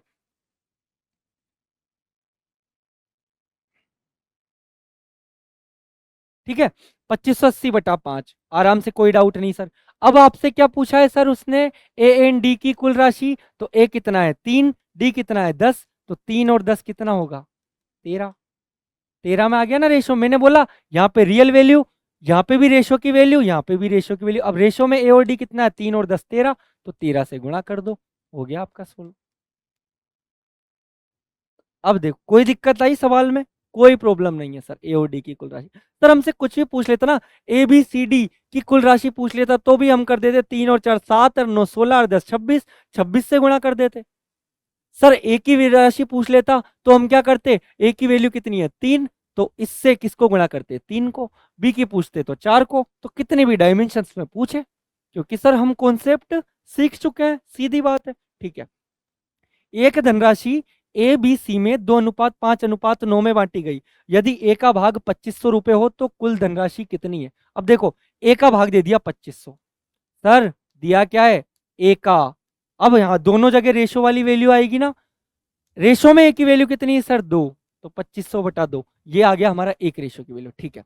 अब इसने बोला टोटल, तो सर पहले टोटल रेशो में निकालेंगे ना। रेशो का टोटल कितना है 2 और 5 7 और 9 16, तो सर रेशो की टोटल है 16। ये पूछ रहा है इसकी टोटल, तो रेशो की टोटल से गुणा कर दिया, आ गया हमारा आंसर। अब बताओ कोई डाउट नहीं है? ठीक है, आगे चलो। अब ये तो हो गया रेशो वाला पार्ट, बांटने वाला। अगली प्रॉब्लम्स आती है आपकी सर, जिनको बोलते हैं कोइंस प्रॉब्लम। अब इसको बिना मतलब की प्रॉब्लम बना दिया गया, इसमें भी वही बांटना है। बस इसमें एक स्टेप आगे बढ़ा दिया। अब उस एक स्टेप को समझ लो, इतना सही है कि कोइन की संख्या दे देगा, एक कोइन की कीमत कितनी है, उस बेसिस पे टोटल वैल्यू निकालो। मतलब एक थैले में 1 रुपए 50 पैसे और 25 पैसे के सिक्कों का मूल्य 55 रुपए है टोटल। ठीक है। एक बैग ले लिया आपका, ठीक है, जैसे ये कोई बैग है, उसमें आपके क्या सिक्के डाल दिए, 1 रुपए का सिक्का डाल दिया, 50 पैसे वाले सिक्के डाल दिए छोटे छोटे, ठीक है, और 25 पैसे वाले डाल दिए। अब ये कितने भी डाल रखे हैं इसने, बहुत सारी संख्या में डाले हैं, और किस संख्या में डाले हैं, 1:2:3 में, 1 2 और 3 के अनुपात में। अब ये नंबर पूछेगा, तो इसमें कुछ नहीं करना आपको, पहला पैटर्न याद रखना, इसमें सिक्कों का मूल्य निकालना है बस, कि ये जो सिक्के हैं ना, उनका मूल्य कैसे निकाले सर हम। अब मूल्य कैसे निकलेगा वो आप देखो, कि सर 1 रुपए, तो पहले लिखो 1 रुपए का सिक्का, फिर 50 पैसे का, फिर 25 पैसे का। अब यहाँ पे पैसे पैसे में बात चल रही है, तो पहले तीनों को सेम करो, इसको रुपए में मारनी पड़ेगी। इसको मैंने बोल दिया ये 100 पैसे का सिक्का है, 1 रुपए में 100 पैसे होते हैं, ठीक है सर। एक 100 पैसे का सिक्का है, एक 50 का, एक 25, ठीक है, 3 तरीके के सिक्के हैं, ठीक है। किस संख्या में है, 1:2:3 की संख्या में, 1:2:3 की संख्या में। अब आप मुझे बताओ, मैं आपसे बोलूं मेरे पास 5-5 के 2 सिक्के हैं, तो आपने क्या किया 5 × 2। मैंने बोला आपको मेरे पास 10-10 के 3 सिक्के हैं, तो आप क्या बोलोगे 10 × 3। तो जो नंबर है कितने नंबर में है, ठीक है, और सिक्के कितने हैं, उनको जब एक सिक्का कितने रुपए का है, कितने नंबर में, दोनों को गुणा करोगे तभी तो उनकी कीमत आएगी ना। तो सर इनकी कीमत कैसे आएगी, मैंने बोला रेशो में पहले कीमत निकाल रहा हूं मैं, ठीक है। तो रेशो में कीमत कैसे, 100 पैसे का सिक्का है, ठीक है, एक की संख्या में है रेशो में, तो सर एक में रेशो में कीमत कितनी होगी? 100 एकम 100। इसकी कीमत है 100 पैसे। इसकी कीमत 50 पैसे के कितने सिक्के हैं? 2 सिक्के हैं सर, तो इसकी कीमत भी कितनी होगी? 50 दूनी 100 पैसे। इसकी कीमत 25 पैसे के हैं 3, 25 दिया 75 पैसे। कोई डाउट? ठीक है, 25 पैसे के सिक्के हैं, 3 सिक्के हैं, तो टोटल कितने के हो गए? 75 पैसे के। तो सर हमने ये निकाल लिया कि हमें कीमत चीजें दी है, कीमत की टर्म्स में क्या है? 55 रुपए। हमारे पास कीमत की टर्म में रेशो भी आ गया। अब आप कुछ भी पूछ लो, क्योंकि अब तो ये पुराना फंडा बन चुका है। बस सीखना तो यही था हमें इसमें, क्या कि पैसे के सिक्के कौन कौन से हैं और कितने नंबर में, उनकी कीमत तक पहुंचना है। बस कीमत तक पहुंचते हम वापस स्प्लिट प्रॉब्लम आ गई कि 55 रुपए को इन 3 भागों में बांट लो। अब देखो यहाँ पे आप बोलोगे ये रुपया है, ये पैसा है। यहाँ पे ना एक चीज याद रखना, जब आप इसको पैसे को रुपए को वापस वही कर लोगे, कितना? 55 रुपए को 5500 बना लोगे तो भी कोई फर्क नहीं पड़ेगा, क्योंकि ये रेशो में है, तो रेशो में चीजें कट जाती है। ठीक है, तो यहाँ पर आप डायरेक्ट इसी से इस क्वेश्चन को सोल्व कर सकते हो। पहले तो इसको सिंप्लीफाई करते हैं। 25 दिया 75, 25 चौके 100, 25 चौके 100, तो 4:4:3 में है इसमें हमारे पास। समझ में आया कि कीमत किस में है? 4:4:3 में ये कीमत आ गई। कोई डाउट यहां तक? कोई भी डाउट नहीं होगा मेरे अकॉर्डिंग। कीमत आ गई अपनी 4:4:3 में। अब दिया कितना है? 55 रुपए टोटल। तो टोटल ये कितने हो गए? 4 4 8 और 3 11। तो 55 रुपए ये है। तो 55 का ही कंपेयर किससे करेंगे? जो रेशियो की वैल्यू है कितनी? 11। तो 4 4 8 3 11 में आ गए ना, ये 11 में आ गए सर। ठीक है सर, कोई दिक्कत यहाँ तक हमें नहीं है, 11 में आ गए। अब इनको गुणा करना है। क्या नहीं पूछा है उससे? 50 पैसे की पूछिए। तो पहले 50 पैसे के कितने रुपए हैं उसको देखेंगे। तो 50 पैसे किस संख्या में है सर हमारे पास? किस अनुपात में है? किस कीमत में है? 4 में। 50 पैसे की 4 है ना, 4 से गुणा कर दिया। 11 पंजे 55, 5 चके 20। तो सर 50 पैसे कितने रुपए के हैं? कितने? 20 की कीमत के। अब आप एक अंदाजा लगाओ, 20 रुपए हैं आपके पास। मैं बोलूंगा आपको, मैंने रुपए बता दिए 20 रुपए, और सिक्के बता दिए कि भाई 50 पैसे के सिक्के हैं। कितने सिक्के होंगे? आप बोलोगे सर ये कोई क्वेश्चन है क्या? आपने बोला 20 रुपए के हैं, 50 पैसे के कितने सिक्के हैं? 20 रुपए को पहले मैं पैसे में कन्वर्ट कर लूंगा, तो 20 रुपए मेरे कितने पैसे हो जाते हैं? 2000 रुपये पैसे हो जाते हैं। सिक्के कितने हैं? पैसे 50 पैसे के, तो 50 इंटू 2000 किया तो कितना आ गया? 40। तो मेरे पास 40 सिक्के हैं। बस सीधा सा सवाल है। सवाल कुछ है ही नहीं, सवाल केवल यहाँ पे है। लास्ट में आपको कीमत से पैसे की संख्या पे जाना है। शुरू में अनुपात में आपको दे रखा था क्या? पैसे की, कि भाई इतने रुपए के हैं, कि इतनी संख्या में है, तो इससे कीमत को निकालनी थी। तो बस क्या किया आपने? सिक्के से गए शुरू में, सिक्कों के आपको क्या क्या दे दिए? नंबर दे दिए कि भाई किस नंबर में, किस अनुपात में है। ठीक है, वो दे दिए। और सिक्कों की खुद की एक सिक्के की वैल्यू दे दी। तो एक सिक्के की वैल्यू इतनी संख्या में है, तो टोटल पैसे तक आप पहुंच गए। टोटल पैसे तक। ठीक है, अब कॉन्सेप्ट समझना। टोटल पैसे तक आप पहुंच गए जब आपको एक सिक्के की वैल्यू दी कि एक सिक्का 1 रुपए का है, 20 पैसे का है, 5 रुपए का है, 20 रुपए का है, 50 रुपए का है। ठीक है, इस बेसिस पे दे दिए, और आपको इनकी संख्या दे दी कि 1 2 3 जितने, टोटल कीमत तक आप पहुंच गए। कीमत का जब रेशो आपको आ गया A/B/C, तो आपको टोटल जहाँ पे कीमत दे रखी है उससे आप कंपेयर करके ए की कीमत निकाल सकते हो कि ए वाले सिक्के कितने रुपए के हैं, बी वाले सिक्के कितने रुपए के हैं, सी वाले कितने रुपए के हैं। तो यहाँ भी सिक्के आपके पास पैसे में आ गए, रुपए में। ठीक है, और इस सिक्के से अब वापिस संख्या पे जाना है। तो आप क्या करोगे कि टोटल मेरे पास सिक्के कितने हैं उससे डिवाइड कर दोगे बस, कि भाई मेरे पास, मैं बोलूँ मेरे पास 10 रुपए हैं टोटल। ठीक है, और सिक्के की वैल्यू पता है मुझे, एक सिक्के की औकात है 5 रुपए की। तो मैं बोलूंगा सर 10/5 कर दो ना, 2 सिक्के आ जाएंगे, 2 सिक्के हैं आपके पास 5-5 रुपए के। बस, तो वही चीज तो इस क्वेश्चन में सिखाई। एक और क्वेश्चन देख लो, कोई दिक्कत नहीं है। ठीक, आ जाएगा। ये कोई हार्ड नहीं है, कितनी ईजी चीज है।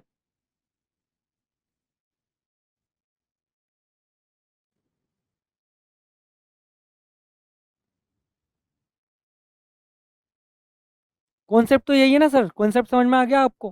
कि सर कॉन्सेप्ट तो वही है कि सिक्के हैं, एक सिक्के की औकात कितने रुपए की है, एक सिक्का कितने का है, कितनी सारी संख्या में है, तो उस सिक्के से कितने रुपए बन गए ये हमने देख लिया, इतने रुपए बन गए सर। ठीक है, इस रुपए बन गए और हमें पास जो टोटल दिया है उससे हम ये निकाल सकते हैं कि फला सिक्के कितने रुपए के, ये सिक्का कितने रुपए का है, ये सिक्का कितने रुपए का है, टोटल ओवरऑल संख्या मिला के। फिर इनकी संख्या निकालनी है, तो उस सिक्के की औकात कि मैं 1 रुपए का सिक्का हूँ और मैं 50 रुपए के पड़े हैं इसमें, इसके अंदर, तो मैं बोलूंगा 50/1।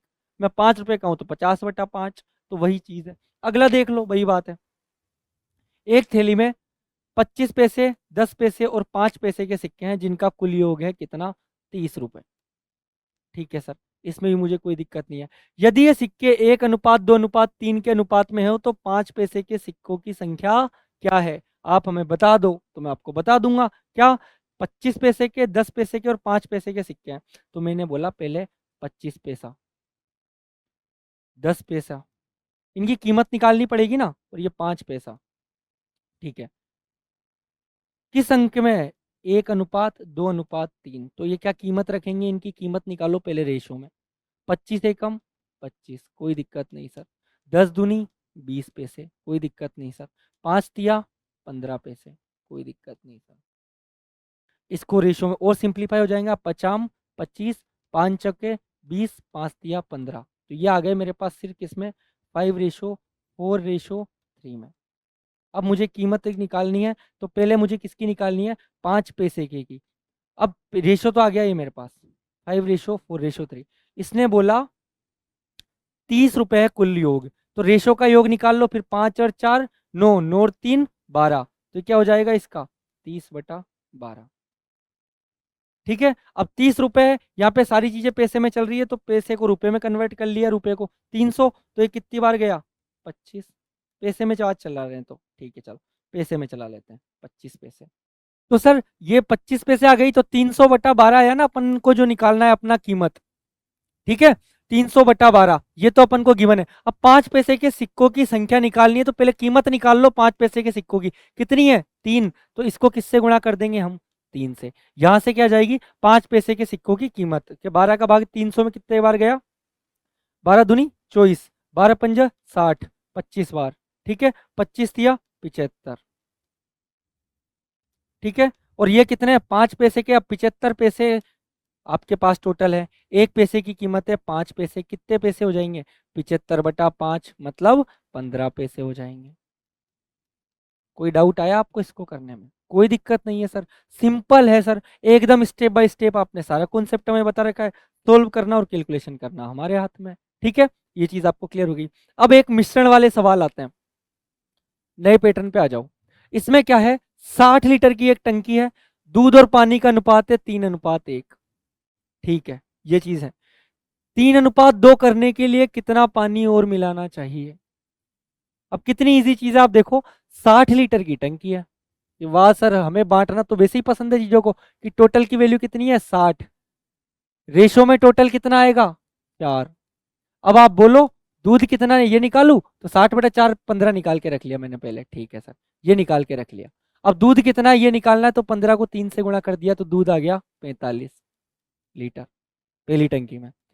और पानी 15 × 1, तो कितना आ जाएगा? 15 लीटर। ये पहली टंकी में निकाल लिया मैंने। ठीक है, फर्स्ट टंकी। सेकंड टंकी में क्या करना है? 3:2 करना है।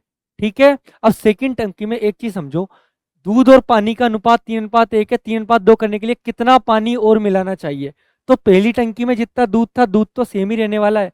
अब पहली टंकी में दूध कितना था सर? 45 लीटर। समझ में आया? कितना है दूध? 45 लीटर। तो बाद में भी दूध तो सेम रहेगा, तो दूध को बराबर कर दो अपने। तो क्या दूध दोनों टाइम बराबर रहने वाला है? तो अभी दूध कितना है? 45 लीटर। बाद में 3 रेशो है, तो सर 3 रेशो है बाद में दूध अगली टंकी में, और दूध वही रहने वाला है 45 लीटर। ठीक है, तो एक रेशो की वैल्यू कितनी आ जाएगी? 15। 15 लीटर। और नई वाली टंकी में क्या है? पानी 2 रेशो में। तो 2 रेशो में पानी है, तो पानी कितना हो जाएगा टोटल? 15 दूनी 30, तो पानी हो जाएगा 30। समझ में आया आपको मैं क्या बोलना चाह रहा हूँ? पानी कितना हो गया अब? 30। पहले पानी कितना था सर? 15। कितना पानी ऐड किया? 15 लीटर एक्स्ट्रा। बस यही आपका आंसर है।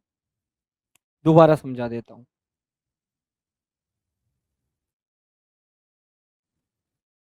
मैंने बोला कुछ नहीं, 60 लीटर की टंकी है, 3:1 में इनको बांटो। या आप बांटना अच्छे से सीख चुके हो। जब आप इसको 60 लीटर को 3:1 में बांटोगे तो हमारा जो रेशियो निकल के आता है वो किस किस बेसिस पे निकल के आता है, 45 और 15 पे। रेशियो की जो वैल्यू है कि सर पहली टंकी में है 45 लीटर, इसके अंदर पानी है 15 लीटर, तभी 60 लीटर है टोटल। ठीक है सर, इसे 3:2 करना है अगली टंकी। मैंने बोला दूध फिक्स है, तो दूध अभी 45 लीटर है, तो बाद में भी कितना होगा, 45 लीटर ही। तो 3 रेशियो की वैल्यू इसमें कितनी है, 45। तो 1 रेशियो की वैल्यू कितनी है, 15। ठीक है, दूध के लिए है। अब इधर के एक पार्ट की वैल्यू मुझे पता चल गई इसके की, क्योंकि इसके 3 रेशियो की वैल्यू मुझे पहले ही पता है, क्योंकि मेरा दूध तो फिक्स है। इसके 1 रेशियो की वैल्यू पता चल गई कितनी, 15। और इसमें पानी कितने रेशियो में है, 2 रेशियो में। तो अब पानी कितना हो गया, 15 दूनी 30, खत्म मामला। 30, पहले पानी कितना था, 15, अब पानी कितना है, 30। पानी कितना बढ़ा, 15 लीटर। तो एक्स्ट्रा पानी कितना डालना है, 15 लीटर। ठीक है, तो क्वेश्चन समझ लो आप, खत्म। 60 लीटर पानी का अनुपात 3:1, 3:2 करने के लिए कितना पानी और डाला, तो पहले था पानी 15 लीटर, अब हो गया 30 लीटर। तो कितना डाला गया, 15 लीटर एक्स्ट्रा, खत्म आंसर। ठीक है, जो फिक्स है उसको लेते हैं, बस ध्यान रखना। जैसे 28 लीटर मिश्रण में पेट्रोल और ऑयल का अनुपात है 5:2। ठीक है, ठीक है सर, 28 लीटर को 5:2 में बांटेंगे पहले हम। तो आपने हमें सिखाया है 28 टोटल है, 5 और 2 का सम कितना हो जाएगा, 7। ठीक है, अब हमें पानी के लिए चाहिए, तो 28/7 से किसको गुणा कर दो, या तो 5 को कर दो, 7×28 4 आ गया, 1 रेशियो की वैल्यू 4। 4 से पानी निकालना है तो कितना हो गया, 20। 4 से सॉरी पेट्रोल हो गया 20 लीटर पेट्रोल। ठीक है, ओएल कितना है सर, 4 दूनी 8। तो ये किस किस में बट गए, 20 और 8 में। ठीक है, ये 8 लीटर और 20 लीटर में। ये क्या है, पेट्रोल, और ये क्या है, ऑयल। इसमें कितना ऑयल और डालें, तेल मतलब ऑयल, कि यह 2:1 हो जाए। कितना ऑयल एक्स्ट्रा मिलाना है, मतलब पेट्रोल सेम है। अब वापस उसी चीज को पकड़ लो, पेट्रोल सेम है। यहां पर पेट्रोल कितना है, 20 लीटर, वो बाद में भी 20 लीटर रहेगा। अब इसके 1 रेशियो की वैल्यू निकल जाएगी यहां से, कि सर बाद में पेट्रोल इसमें कितना है, 2 रेशियो में। पहले से इसमें पेट्रोल कितना था, 20 लीटर। तो यहाँ से 1 रेशियो की वैल्यू कितनी आ जाएगी, 10। और जब इसके 1 रेशियो की वैल्यू आ गई, तो इसका वो कौन, ऑयल कितना है इसके अंदर, ये भी आ जाएगा। कितना है अभी वर्तमान में ऑयल, 10 एकम 10। तो अभी ऑयल है इसमें 10 लीटर। समझ में आया कि सर ठीक है, ऑयल अभी 10 लीटर है। ऑयल पहले कितने था, 8 लीटर। तो हमने कितना मिलाया, 2 लीटर। आ गया समझ में जो मैंने बोला, समझ गए। बस लैंग्वेज पकड़ लो, क्वेश्चंस का पैटर्न पकड़ लो। क्वेश्चन का पैटर्न यही कहता है कि जो चीज फिक्स है उसको पकड़ो। फिक्स इन दोनों में क्या था, पेट्रोल और ऑयल में। पेट्रोल, तो पहले पेट्रोल की वैल्यू निकालो, अगले में भी पेट्रोल की वैल्यू निकालो। ठीक है, क्योंकि पेट्रोल की वैल्यू तो दोनों में सेम है, तो उससे पेट्रोल की वैल्यू पहले से निकाली, उसके हिंट से इसके 1 रेशियो की वैल्यू निकाली। और उसने हमें हेल्प की क्या, कि बाद में पानी कितना हो गया, बाद में ऑयल कितना, दूसरा वाला हिस्सा निकाल दिया हुआ उससे। इसमें हमने क्या किया, पहले दूध कितना है, दूध तो सेम है दोनों साइड, तो इससे हमने दूध की वैल्यू निकाल ली, और उसी दूध की वैल्यू से इसके 1 रेशियो का मान निकाल लिया। और इसके 1 रेशियो ने हमें इसमें कितना पानी है टोटल अभी वर्तमान में, वो निकालने में हेल्प कर ली। और अभी के पानी से पहले के पानी को घटा दिया, तो हमें ये पता चल गया कितना पानी डालना था। इसमें अभी के पेट्रोल से बाद के अभी के ऑयल से बाद के ऑयल को घटा दिया, तो हमें पता चल गया कितना ऑयल डाला है। बस सीधा सा सवाल है। ठीक है, अगले आ जाओ। ये मिश्रण का है, इसको अपन जस्ट लास्ट में करेंगे। ठीक है, पहले ये वाले पैटर्न सीखो। मिश्र धातु है, ठीक है। अब कुछ नहीं, ये सिंपल से फंडे, इनको बस नॉर्मल समझ लेना। मिश्र धातु ए है 2:3:1 में, ठीक है। बी है 5:4:3 में। दोनों का मिश्रण, दोनों को बराबर अपन ने ले लिया। ठीक है, बराबर मिश्रण में तांबा सीसा और जस्ता का अनुपात। तो देखो, इसमें जस्ता तांबा सीसा है 2:3:1 में, इसमें 5:4:3 में। सर कुछ नहीं करना, इसमें जस्ता कितना है टोटल, कि सर इसके अगर 6 पार्ट हो, 2 और 3 5 और 1 6, पहले तो सम करना है, इसमें क्या करना है, सम। ठीक है, तो ये क्या हो जाएगा सर, जस्ता इसमें 2/6। समझ में आ गया, टोटल 6 है, 2 3 5 और 1 6। तो जस्ता कितना हो गया, कि सर 6 पार्ट है, तो जस्ते की वैल्यू है 2। बस, तांबे की वैल्यू पूछे तो 3/6, शीशे की पूछे तो 1/6। ठीक है, यहाँ पे उसने पूछा है तीनों का अनुपात। ठीक है सर, तो तांबा इसके अंदर कितना हो जाएगा, 3/6। ठीक है, इसके अंदर जी शीशा कितना हो जाएगा, 1/6। कोई डाउट, नहीं सर, यहाँ तक हमारा क्लियर हो गया, ठीक है। इसमें जस्ता कितना हो जाएगा, 5 और 4 9 और 3 12, कितना 12, ठीक है। तो जस्ता हो जाएगा 5/12, तांबा हो जाएगा 4/12, सीसा हो जाएगा 3/12, क्योंकि टोटल हमें पता नहीं है, ऊपर दे भी नहीं रखा, बस बराबर में है, इसलिए इन दोनों को जब रेशो करेंगे ना, देखो ये चीज़ बराबर में लिख रखी है ना, इसलिए इनके हमारे टोटल वैल्यू की जरूरत नहीं पड़ी, ठीक है। और इसलिए हमने इसमें मान लिया 12/12, और इसमें भी दोनों बराबर में है, तो वो बराबर बराबर वैल्यू होती तो वो कट जाती इसकी, इसी वजह से हमें इस क्वेश्चन में एक्स्ट्रा चीज करने की जरूरत नहीं पड़ी, इसमें बस हमने सीधा लगा दिया कि ठीक है सर ये इसमें है, ये इसमें, इतना तक हमारे आ गया। क्या, ये 2/6 है, इसकी वैल्यू 3/6, ये 1/6। अब जस्ता टोटल कितना है, इधर जस्ता है 5/12, इधर है 2/6, तो जस्ता निकल आएगा हमारा कितना, 2/6 प्लस 5/12, ये हो गया जस्ता। तांबा पूछे तो 3/6 प्लस 4/12, ये हो गया हमारा क्या, तांबा। तीसरा पूछे तो 3/12 प्लस 1/6, अनुपात में है ना, तो ये भी अनुपात ही चल रहा है, ठीक है। तो ये इस अनुपात की वैल्यू इसको सोल्व करती आ जाएगी, ये आ जाएगी, ये आ जाएगी, इनको सोल्व कर लेना, कैलकुलेशन आप आराम से कर ही सकते हो, तो इससे ये तीनों का अनुपात आ जाएगा, और यही पूछा है कि तीसरा जस्ता तांबा का अनुपात, ठीक है। और दोनों को बराबर माना है, अगर इसमें मैं इनको केजी में और चीजें लेके चलता तो भैया इधर भी केजी में होता, इधर भी केजी में होता, रेशो में केजी से केजी कट जाता, इसलिए कोई दिक्कत नहीं है, क्योंकि दोनों बराबर है, ठीक है। अब देखो एक क्वेश्चन अगला, एक धातु ए के 60 केजी के साथ धातु बी का 100 केजी मिलाया जाता है, यदि धातु ए में शीशे और टिन का अनुपात कितना है, 3:2, और धातु बी में यह अनुपात 4:1 है, तो नई धातु में शीशे और टिन का अनुपात। अब इसमें अलग अलग दे दिया, इसमें आपको बोला था दोनों बराबर है तो कोई वैल्यू नहीं थी, अब इसमें आप निकाल लो कि ये 60 केजी है टोटल, ठीक है। और कौन सा ए, तो ए धातु की वैल्यू कितनी है टोटल, ए है 60 केजी, ठीक है सर, कोई दिक्कत नहीं है। बी धातु कितनी है सर, बी धातु है सर 100 केजी, इसमें भी सर हमें कोई भी प्रॉब्लम नहीं है, ए है 60 केजी, बी है 100 केजी, ये चीज में आपने बता दी, हमें हमें कोई दिक्कत नहीं है इस चीज को करने में, ठीक है। धातु ए में शीशे और टिन, शीशा और टिन, इनका अनुपात कितना है, 3:2, 3:2, कोई दिक्कत नहीं। धातु बी में शीशा और टिन का अनुपात कितना है, 4:1, 4:1, ठीक है, शीशा और टिन का 4:1, कोई दिक्कत नहीं। नई धातु में शीशे और टिन का अनुपात क्या होगा, पहले तो इसमें निकाल लो ना शीशा और टिन कितना है, तो सर ये टोटल 60 है, तो इसका रेशो की वैल्यू टोटल कितनी है 5, तो 60/5, ये तो हो गया हमारा क्या, एक रेशो की वैल्यू, वो कितनी आई 12। अब 12 से 3 को गुणा कर दिया तो शीशा आ जाएगा कितना, 36 केजी, ठीक है। और टिन को 12 दूनी 24, तो 24 केजी क्या आ गया टिन, तो शीशा आ गया 36, 24 आ गया टिन, खत्म मामला। इसमें शीशा टिन निकाल लेते हैं अलग अलग, सर इसका 100 केजी है, टोटल की वैल्यू कितनी आएगी, 4 और 1 5, तो एक रेशो की वैल्यू क्या आ गई 20, एक रेशो आ गया, समझ में आया, एक रेशो की वैल्यू निकालेंगे पहले, एक रेशो की वैल्यू आ गई, तो अब शीशा कितना है, तो 20 चौके 80, 80 केजी, तो क्या हो गया शीशा। टिन कितना है, 20 एकम 20, 20 केजी, बस। अब बोल रहा है शीशे और टिन दोनों को मिला दिया, ठीक है, शीशे और टिन का अनुपात क्या होगा नई धातु में, मैंने बोला भैया इधर शीशा कितना था 36, इधर कितना हो गया 80, तो शीशा तो हो गया 36 प्लस 80। टिन कितना है, इधर कितना था 24 और इधर कितना है 20, तो टिन कितना हो गया 24 प्लस 20, ठीक है, तो ये हो गया 116, और ये हो गया कितना 44, खत्म मामला, दोनों को काटते जाओ, ठीक है, समझ में आया आपको।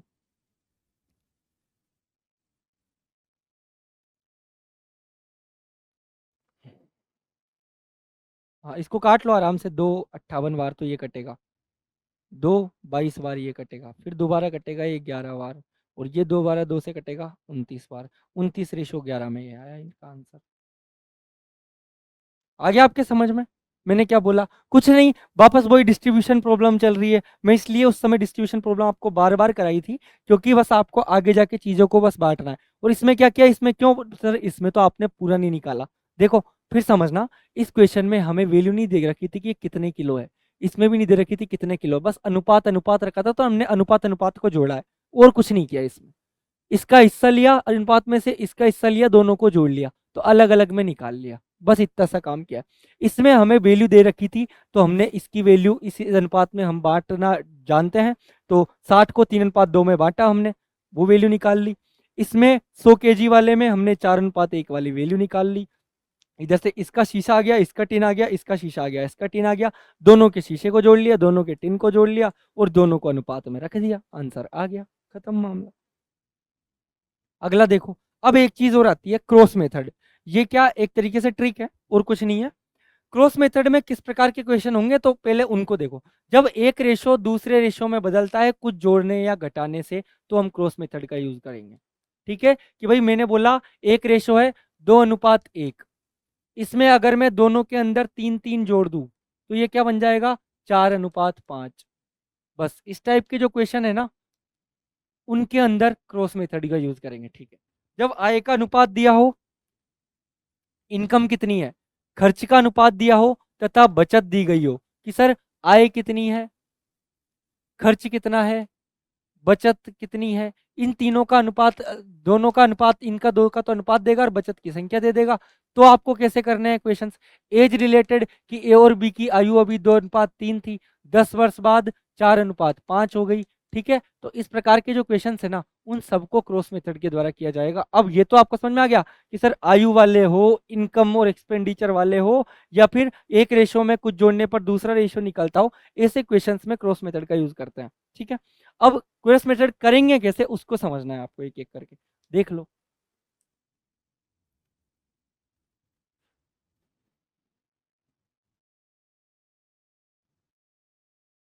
देखो एक एक करके, दो संख्याएं ए और बी का अनुपात है 5:8। अब इसमें ना स्टेप समझ ला, एक क्वेश्चन आपने समझा, सारे आपके हो गए। ठीक है, बस इतना सही अंतिम कॉन्सेप्ट बचा है इस चैप्टर का, रियल में देखे तो। दो संख्याएं ए और बी का अनुपात है 5:8, अभी अनुपात, ठीक है, वर्तमान अनुपात अभी कितना है, 5:8। ठीक है, यदि ए और बी में 5 जोड़ा जाए, कितना, 5 जोड़ा जाए, तो यह अनुपात कितना हो जाता है, 2:3। कितना हो जाएगा बाद में, 2:3। ये भी आपको क्लियर हुआ। ठीक है, 2:3 हो जाएगा, क्या जोड़ने पर सर, 5 जोड़ने पर। ये भी 5 को आप नीचे लिख दो, दोनों में 5 जोड़ा है ना, तो 5 5 को आपको नीचे लिख देना। मैंने क्या बोला, वर्तमान में अनुपात क्या है, अभी अनुपात, बाद में अनुपात क्या बना, ये दो चीजें लिख दी। ठीक है, क्या जोड़ा, ये लिख दिया। ये तीन चीजें लिखनी है पहले, समझ में आ गया कि सर 5:8 है। ठीक है, 2:3 बना, 2:3 लिख दिया, क्या जोड़ा उसको नीचे लिख दिया, 5 5 जोड़ा। बस इतना हो गया, दोनों में प्रत्येक में 5 जोड़ा है ना, दोनों में 5 5 जोड़ा। ठीक है सर, यहां तक मुझे कोई भी दिक्कत नहीं है।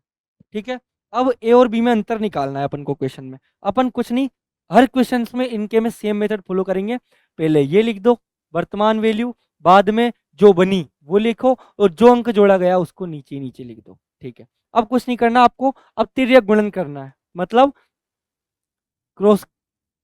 ठीक है, अब इसमें क्रॉस मल्टीप्लिकेशन करेंगे, तो 3 15, तो इस 15 को गोला बना के लिख दो। ठीक है, इधर 2 अंक है 16, इस 16 को गोला बना के लिख दिया। कोई डाउट, बीच वाले से करने दोनों साइड। ठीक है, इधर 2 पंजे 10, तो ये 10 को लिख दिया। ठीक है, इधर 3 पंजो 15, इस 15 को लिख दिया। कोई डाउट आया है आपको यहाँ से, कोई दिक्कत नहीं। ठीक है, क्यों, क्योंकि भैया इनमें भले ही मैंने दोनों में सेम चीज जोड़ी है, अब डिफरेंस जो पहले इनके अंदर है वो तो सेम ही रहेगा। मैं बोलूं ए अंक ए है 5, दूसरा अंक है 8, इनका भी डिफरेंस कितना है सर, 3। ठीक है, इन दोनों में मैं 5 5 जोड़ दूं, तो 5 से अब क्या बन गया 10, इसमें 5 से जोड़ा तो क्या बन गया 13, डिफरेंस तो अब भी सेम ही रहा ना। तो डिफरेंस को से ही हमारे क्वेश्चन का आंसर हमें इसमें मिल जाएगा, समझ गए। तो अब डिफरेंस कितना है 16 और 15 का, 1। इधर डिफरेंस कितना है 5 जोड़ने पे। ठीक है, तो एक रेशो की वैल्यू क्या आ गई, 5। समझ में आया, एक की वैल्यू आ गई 5, क्योंकि ये दोनों बराबर है, तो यहाँ से एक रेशो की वैल्यू आपको निकाल, हो सकता है यहाँ 2 होता, यहाँ 5 होता, तो एक रेशो की वैल्यू आ जाएगी 5/2। ठीक है, एक रेशो की वैल्यू आ गई। अब एक रेशो पता है आपको, अब इसमें बोला ए और बी में अंतर्घात करना है वर्तमान वाले में, तो ए की वैल्यू क्या आ जाएगी, ए 5 रेशो है ना, तो 50 25, तो ए की वैल्यू हो गई 25। बी की वैल्यू 5 अंक है 40 40, तो 40 माइनस 25 ही तो ए और माइनस बी हो जाएगा, तो कितना हो जाएगा 15। या फिर ए और बी की वैल्यू ऐसे भी निकाल सकते थे कि इसकी 8 है, इसकी 5 है, ठीक है। एक रेशो की वैल्यू हमें पता है ये 5 रेशो है या 8 रेशो है, 8 में से 5 गया तो 3 रेशो बची, 3 रेशो को डायरेक्ट 5 से गुणा कर दो तो भी क्या जाता 15। आ गया समझ में आपके, क्लियर है, कोई दिक्कत नहीं है, ठीक है। अगला क्वेश्चन देख लो, क्वेश्चन करते जाओगे तो ये चीज आपको अच्छे से क्लियर होती जाएगी।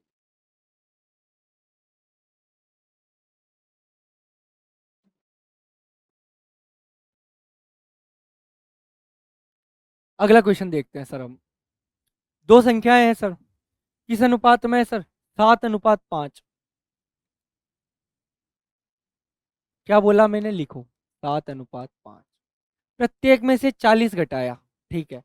इनका अनुपात कितना हो गया, 27:17। तो नया अनुपात क्या है, 27:17। घटाया क्या है 40, तो दोनों साइड 40 से गुणा। कोई डाउट, बिल्कुल डाउट नहीं है सर। अब वापिस वही क्रॉस मल्टीप्लीकेशन, बस 17 को 27 से बीच वाले से करना है ना, 17 × 7, तो 17 संते 119, 119, ठीक है। 27 पंजे 20 पिंजो 100, 7 पंजे 35, 135, ये तो हो गया 135, ठीक है सर। 27 × 40, तो 27 चौके 20 चक्कू 80, 7 चक्कू 28, तो कितना हो जाएगा 108, ठीक है। तो ये हो गया सर 1080, ठीक है सर, 1080 हो गया। 17 × 40 करोगे तो कितना आ जाएगा सर, 680, तो ये 680 हो गया। चारों को गोला बना लिया मैंने, जैसे आपने पहले बता रखा था। अब मुझे ये कितना है 680 ना, हाँ।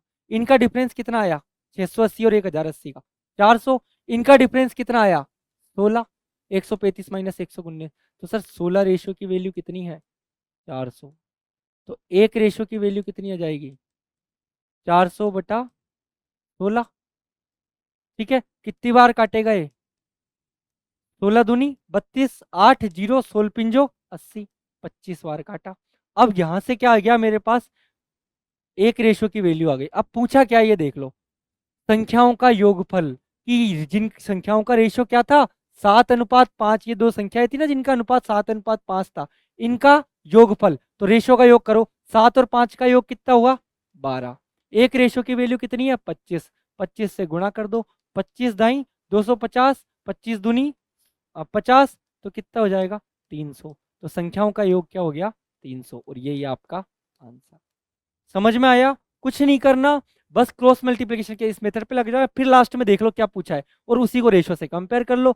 योगफल पूछा है तो 7 और 5 12 से गुणा कर दिया, जो एक रेशो की वैल्यू आई उसको, ठीक है। अगर हाँ योगफल की जगह पूछता ए संख्या कितनी है, तो 7 से गुणा कर देते इसको, किसको 12 को, ठीक है। 25 को, सॉरी 25 को 7 से गुणा कर देते। बी की पूछता 25 को 5 से गुणा कर देते। दोनों का जोड़ पूछा है, ठीक है, तो 7 और 5 12 से गुणा कर दिया। दोनों में अंतर पूछता, 7 में से 5 घटा के 2 से गुणा कर देते। बस सर, सीधा सिंपल फंडा, ठीक है। ये भी आपको अच्छे से क्लियर हो गया होगा। 4:7 के प्रत्येक पद में, अब सर उल्टा पूछ ले, ये देखो सर गड़बड़ हो गई। 4:7 के प्रत्येक पद में कितना जोड़ा जाए कि 2:3 हो जाए, ऐसे पूछ लिया तो ठीक है, देख लो 4:7, ठीक है। कितना जोड़ा जाए कि 2:3 हो जाए, कोई दिक्कत नहीं है सर। अब कितना जोड़ा जाए उसको मैंने बोल दिया कि मान लिया हमने आर आर आर रेशो जोड़ दिया, आर जोड़ दिया दोनों पदों में, ठीक है। अब वैसे के वैसे तिरक गुणा, 3 चौके 12, ठीक है सर। 2 संते 14, 14 में से 12 गए तो जिनका डिफरेंस आया 2। इधर ये कितना हो गया 2 आर, इधर कितना हो गया ये 3 आर, तो 3 आर में से 2 आर गया तो 1 आर, और 1 आर की वैल्यू, 1 आर बराबर कितना आ रहा है ऊपर 2। तो सर एक रेशो की वैल्यू क्या आई 2, तो दोनों में क्या जोड़ेंगे, एक रेशो की वैल्यू आ गई 2, तो प्रत्येक पद में क्या जोड़ा जाएगा सर 2 2, ठीक है। समझ में आ गया, मतलब एक रेशो की वैल्यू आ गई 2, ठीक है। तो दोनों के अंदर वही आंसर है अपना कि भाई 2 2 को अपन इसमें दोनों में जोड़ देंगे, ठीक है। अब समझ में आ गया आपको एक क्वेश्चन, ठीक है। 2 2 के रेशो में जोड़ देना है। अगला क्वेश्चन देख लो, इनकम वाला है, वही सेम। रमेश और सुरेश की आय का अनुपात वर्तमान में कितनी है 5:7 वर्तमान आय, ठीक है सर, कोई दिक्कत नहीं। उसके बाद बे का आय इतनी हुई, वे कितना हो गया 1:2, 1:2, कोई दिक्कत नहीं। प्रत्येक के पास 15,000 बच रहे हैं, 15,000, इसमें भी 15 मतलब 15,000। ठीक है, अब इसको हजार में लिख लो। ऐसे आपको अजीब लगेगी सर क्या लिख दिया, 15,000। कुछ नहीं करना, वापस वही तिर्यक गुणन, एक संते 7, दो पंजे 10, कोई दिक्कत नहीं। 2 × 15,000 तो ये हो जाएगा 30,000। इधर 1 × 15,000, 15,000। तो इन दोनों का अंतर कितना आया सर, 15,000। और इसकी वैल्यू किसके बराबर होगी सर, 7 और 10 का अंतर कितना आया सर, 3। तो 3 रेशो की वैल्यू कितनी आई, 15,000। तो 1 रेशो की वैल्यू 5,000। अब वो क्या पूछ रहा है, सुरेश की आय क्या होगी। आय का अनुपात ये रहा था ना, वर्तमान आय कितनी थी उसका अनुपात। अब रमेश और सुरेश लिख रखा है, सुरेश की कितनी है 7 रेशो, तो 7 से गुणा कर दो। रमेश की पूछ रहे तो 5 से गुणा कर देते। दोनों का सम पूछता तो 5 और 7 12 से गुणा कर देते। दोनों का अंतर पूछता तो 7 - 5 2 बचे, 2 से गुणा कर देते, खत्म मामला। तो सुरेश की आय कितनी हो जाएगी, 5 × 7 35,000 रुपए, बस खत्म आंसर। आया समझ में आपको ये क्वेश्चन भी, कुछ नहीं, वापस वही एक ही मेथड है, सेम डिट्टो लगाते जाओ, बस एज का मामला आ जाए सर। ठीक है सर, एज वाले को भी देख लेते हैं। ए और बी की वर्तमान आयु का अनुपात कितना है सर, 6:5 है। ठीक है सर, ये ए है। ठीक है, ए और बी की वर्तमान आयु का अनुपात लिख लो पहले, तो आप क्या लिख लो, 6:5 आपने लिख लिया, इसमें कोई डाउट नहीं है सर। 4 वर्ष पूर्व यह अनुपात 5:4 था। 4 वर्ष पूर्व कितना था, पूर्व हो या बाद में, बस इतना 5:4 था। डिफरेंस कितना है, 4 साल का। तो दोनों साइड, दोनों में 4 4 साल ऐड हुई है ना, इसलिए दोनों साइड 4 को कर दिया। ठीक है, वापस वही 4 × 6 = 24, गोला बनाया। 5×25, गोला बनाया। ठीक है, इधर 4 × 4 = 16, गोला बनाया। 5 × 4 = 20, गोला बनाया। 20 - 16 4, इधर कितना आ जाएगा, 25 - 24 1। तो सर एक रेशो की वैल्यू कितनी आ गई, 4। समझ में आया सर, एक रेशो की वैल्यू तो आ गई सर हमारी 4। ठीक है, अब इसने पूछा है ए और बी की वर्तमान आयु का अनुपात। ठीक है, ठीक है सर, एक रेशो की वैल्यू कितनी आ गई अपनी, 4। यहां तक कोई दिक्कत नहीं है आपको। एक रेशो की वैल्यू 4 आ गई, तो पहले वर्तमान एज निकालो। वर्तमान में कितना था अनुपात, 6:4 5। ठीक है, तो सर वर्तमान जो एज है ना, वो कितनी हो जाएगी इसकी, 4 × 6 = 24। इसकी कितनी हो जाएगी, 4 × 5 = 20, 24 साल और 20 साल। ठीक है, किसकी, रमेश की और सुरेश की। रमेश सुरेश की तो आए है ए और बी की। तो ए की एज अभी 24 है, बी की एज कितनी है 20। 12 साल बाद, तो ये कितना हो गया, 12 जोड़ दो इसमें। इन दोनों की एज 12 साल बाद कितनी हो जाएगी, इसकी 24 और 12 36, और इसकी कितनी हो जाएगी, 20 और 12 32। अब इनकी आय का रेशो क्या होगा, तो सर लगा लो 36:32, सीधी सी बात है। ठीक है, तो क्या निकलेगा, 2 का भाग 18 बार, 2 का भाग 16 बार, 2 का भाग 9 बार, 2 का भाग 8 बार, तो 9:8 इनकी एज का रेशो आ जाएगा। कोई दिक्कत इस सवाल में, कोई भी दिक्कत नहीं होगी, क्योंकि सीधा सिंपल है कि बाद 12 वर्ष बाद पूछा है, तो आपको 12 वर्षों तक बाद में जाना है, पहले वर्तमान आयु निकाल लो आप कि ठीक है, 12 वर्षों के बाद उनकी आयु का अनुपात, ये वर्तमान गलत लिख दिया इसलिए शब्द में कंफ्यूजन हो गया थोड़ा। ठीक है, 12 वर्षों के बाद ए और बी की आयु का अनुपात क्या होगा, तो वर्तमान आयु तो हम निकाल लेंगे इधर से, और 12 वर्ष बाद क्या अनुपात होगा वो भी हमारा आराम से निकल जाएगा। ठीक है, अगला क्वेश्चन देख लो। ए और बी की वर्तमान आयु के बीच का अनुपात है 2:3, 2:3, कोई डाउट नहीं। 5 वर्ष बाद उनकी आयु के बीच का अनुपात होगा 3:4, 3:4 कितने वर्ष बाद, 5, तो 5 से इसको कर दिया। ठीक है, दोबारा तिर्यक गुणन, 3 तिया 9। ठीक है, 4 दूनी 8, 8, 4 पंजे 20, कोई दिक्कत नहीं। 3 पंजे 15, कोई दिक्कत नहीं। तो ये कितना आया 5, और ये कितना आया 1, तो एक रेशो की वैल्यू कितनी आ गई 5। ठीक है, अब क्या बोला, वर्तमान में बी की आयु, वर्तमान में बी की आयु कितनी है अनुपात में, 3 में, तो 3 × 5, तो कितनी आ गई 15। तो वर्तमान में बी की आयु कितनी आ गई सर, 15 वर्ष, 3 × खत्म मामला। ये भी समझ में आ गया होगा आपके सवाल अच्छे से। ठीक है, अब उसके बाद क्या, रेशो में ना एक चीज और पूछता है आपसे, अगर ए रेशो भी आपको कोई भी दे दिया हो, ठीक है, इक्वेशन पूछे विद एक्स एंड वाई। अब एक चीज याद रखना, एक चीज आप जानते हो ना, डिग्री निकालना किसी भी इक्वेशन में। जैसे मैं बोलूं यहाँ पर ये एक्स है, ये वाई है, तो इनकी डिग्री क्या हो गई, एक और एक मिला के दोनों की डिग्री 2।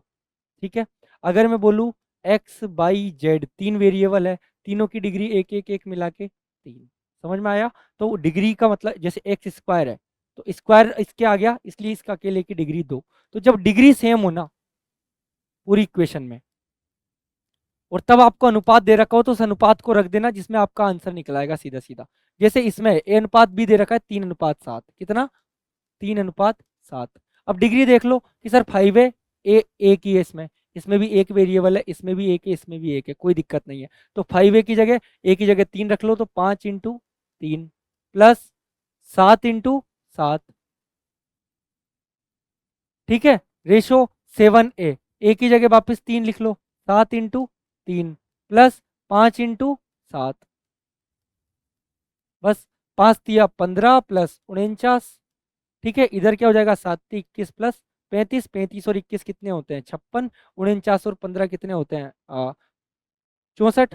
तो 64 रेशो 56, इसको 8 से कट जाएगा, 8×8 = 56, 8×7 = 56, तो इसकी वैल्यू क्या जाएगी सर, 8:7। समझ में आया आपको मैंने क्या बोला, 8:7 इसकी वैल्यू आ गई। यहाँ तक आपको कोई भी दिक्कत नहीं होगी मेरे अकॉर्डिंग। ठीक है, वैसे कैसे, जैसे इसमें है a/3 b/4 c/7 की फॉर्म में दे दिया, अब इसमें रेशो नहीं दिया। अब रेशो वही तो है, ए की वैल्यू क्या आती है रेशो में, जब मैंने आपको ऐसे रेशो निकाला सिखाया था, ए की वैल्यू रेशो में 3, बी की वैल्यू कितनी है 4, सी की वैल्यू कितनी है 7, तो ए रेशो बी रेशो सी 3:4:7 ही तो है इसमें।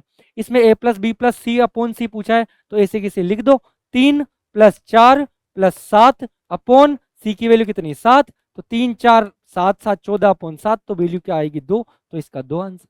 बस, पी रेशो क्यू बराबर 5:2 है, बस वही पी और क्यू के रूप में वैल्यू को डाल दो, क्योंकि इसमें देखो डिग्री सेम है ना, पी के ऊपर 2, इधर भी क्यू के ऊपर 2 घात है, इधर भी 2 घात है, इधर भी 2 घात, मतलब सेम है, कोई दिक्कत नहीं है, घात सेम है तो हम डाल सकते हैं।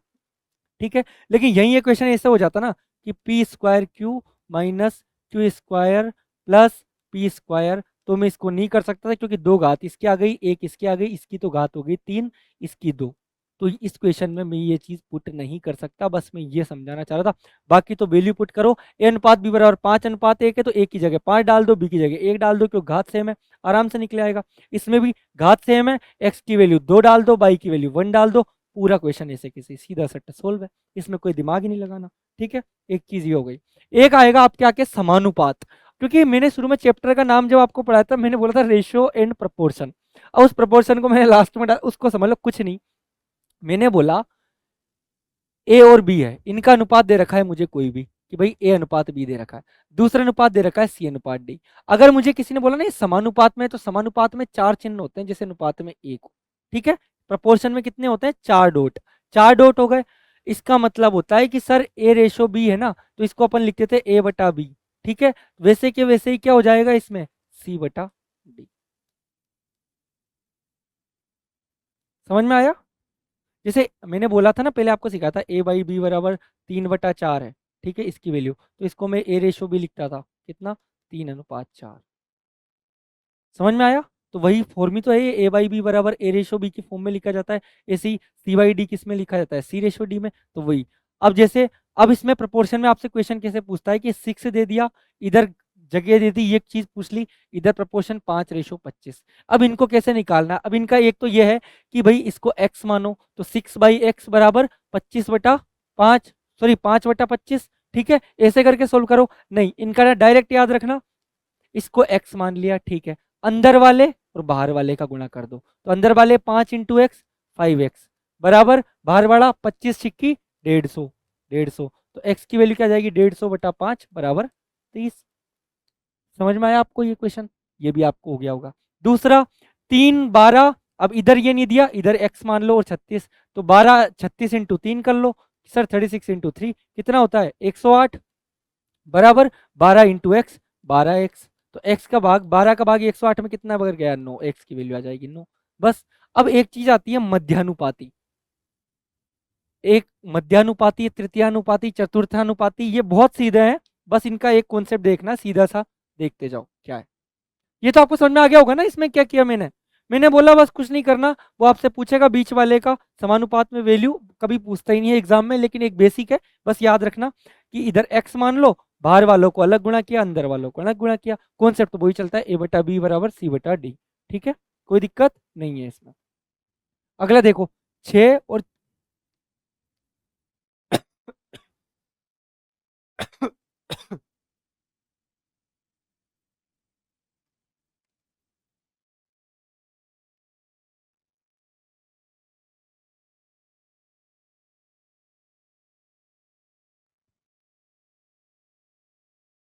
अगला देखो इसमें क्या है सर, 6 और 54 के बीच मध्यानुपाती निकालना है। मध्यानुपाती तो और भी सीधा है, इसमें कुछ नहीं करना, इसको उस फॉर्मेट में डालना है कि सर बीच में है ना, तो ऐसे लिख लो इसको 6:x, बस।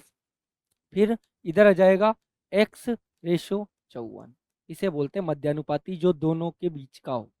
समझ में आया, इस फॉर्मेट में आ गया। मैंने बोला बाहर वालों को गुणा, अंदर वालों को गुणा, 54 × 6, 50 छक्के 300, 4 छिक्की 24, तो 54 × 6 कितना हो गया हमारा 324, और ये कितना हो गया x², x × x। ठीक है, तो x की वैल्यू आ जाएगी 324 के अंडर रूट में जो वैल्यू निकले वो इसकी वैल्यू आ जाएगी। ठीक है, ये आपके समझ में आया।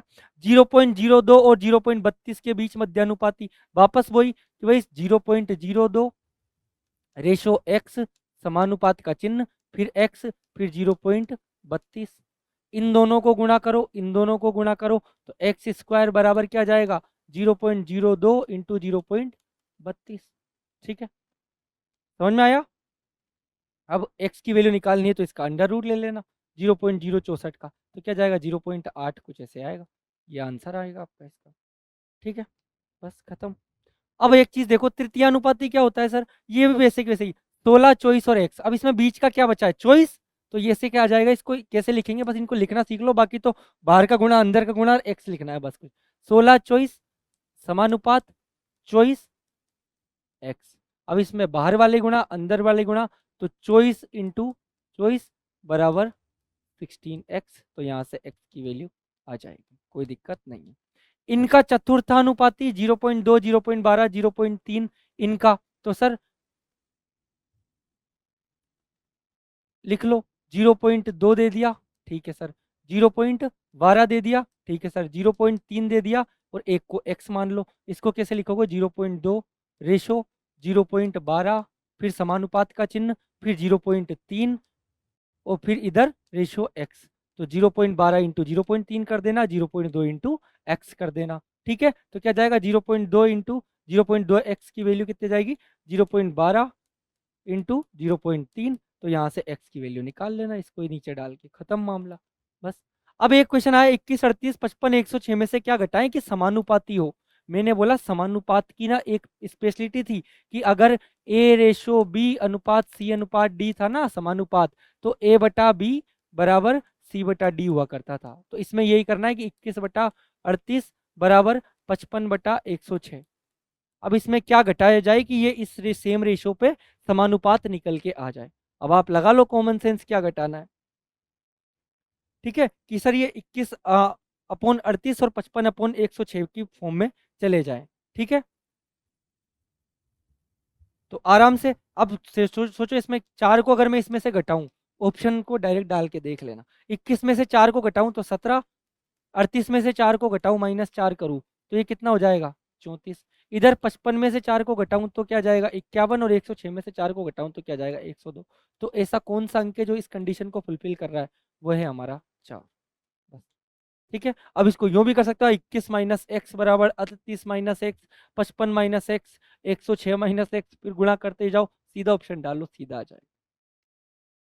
ठीक है, अब देख लो ये हमारे रेशो के ना सारे कॉन्सेप्ट कंप्लीट हो चुके हैं।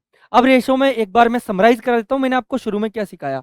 मैंने बोला रेशो में सबसे पहले अपन ने सीखा कि सर रेशो निकालते कैसे हैं, जब ए और बी का अलग अलग मान दिया हो कि ए की कुछ वैल्यू दे दी हो, बी की कुछ वैल्यू दे दी हो, तब ए और बी कैसे निकाला जाता है वो चीज मैंने आपको सिखा दी। ठीक है, मैंने बोला समीकरण के रूप में जब रेशो की वैल्यू निकल रही हो, तब M A equals to N B इस फॉर्म में दिया हो, तब ए रेशो बी कैसे निकालते हैं, ए रेशो बी रेशो सी कैसे निकालते हैं।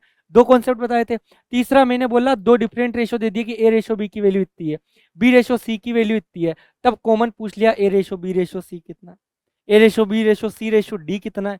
इस टाइप के पैटर्न अपन ने देखे थे। कोई दिक्कत आई इसमें? नहीं। ठीक है, ये समरी इसलिए कि जब भी आप रिवाइज करने बैठे तो आपको 1 मिनट में पता चल जाए कि हाँ इस चैप्टर की कहाँ कहाँ डायमेंशंस थी, कौन से पार्ट के क्वेश्चंस मुझसे नहीं आते, उसको एक बार देख लेता हूँ फटाफट चैप्टर का।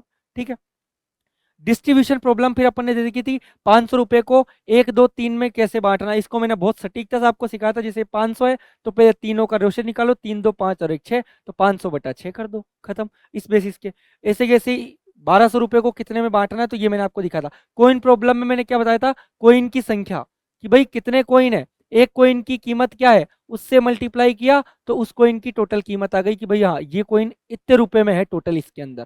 फिर उसके बाद तो उसी कोइन को वापस डिस्ट्रीब्यूट करना था 3 रेशो में, वही चीज थी। ठीक है, फिर अपन ने मिश्र धातु देखी। जो चीज एक तो मिश्र धातु में क्या एक रेशो की वैल्यू निकाल कर भी सोल्व होते हैं, और जो फिक्स है, ठीक है, मिश्रण के अंदर जो फिक्स है उसको पहले और बाद के को बराबर करो, और उसमें यूनिटरी मेथड लगेगा, यही सिंपल वाला। ठीक है, एक आता है क्रॉस मेथड, जो ए रेशो बी है उसमें क्या जोड़ें कि दूसरा अंक बन जाए, वो वाले। एक आए बे वाले क्वेश्चंस, दूसरे आयु संबंधित क्वेश्चंस, ये अपन ने अच्छे से देख लिए। लास्ट में हमने देख लिया समानुपात क्या है, तृतीयानुपात क्या है, चतुर्थानुपात क्या है। ठीक है, तो इस तरीके से आपका ये पूरा रेशो चैप्टर कंप्लीट होता है। आप आई होप अब आप जितने भी आपके एग्जाम्स में आयु क्वेश्चन हो उठाओ और धड़ल्ले से लगाओ, कोई दिक्कत नहीं है। ठीक है, तो ये आपका रेशो कंप्लीट होता है।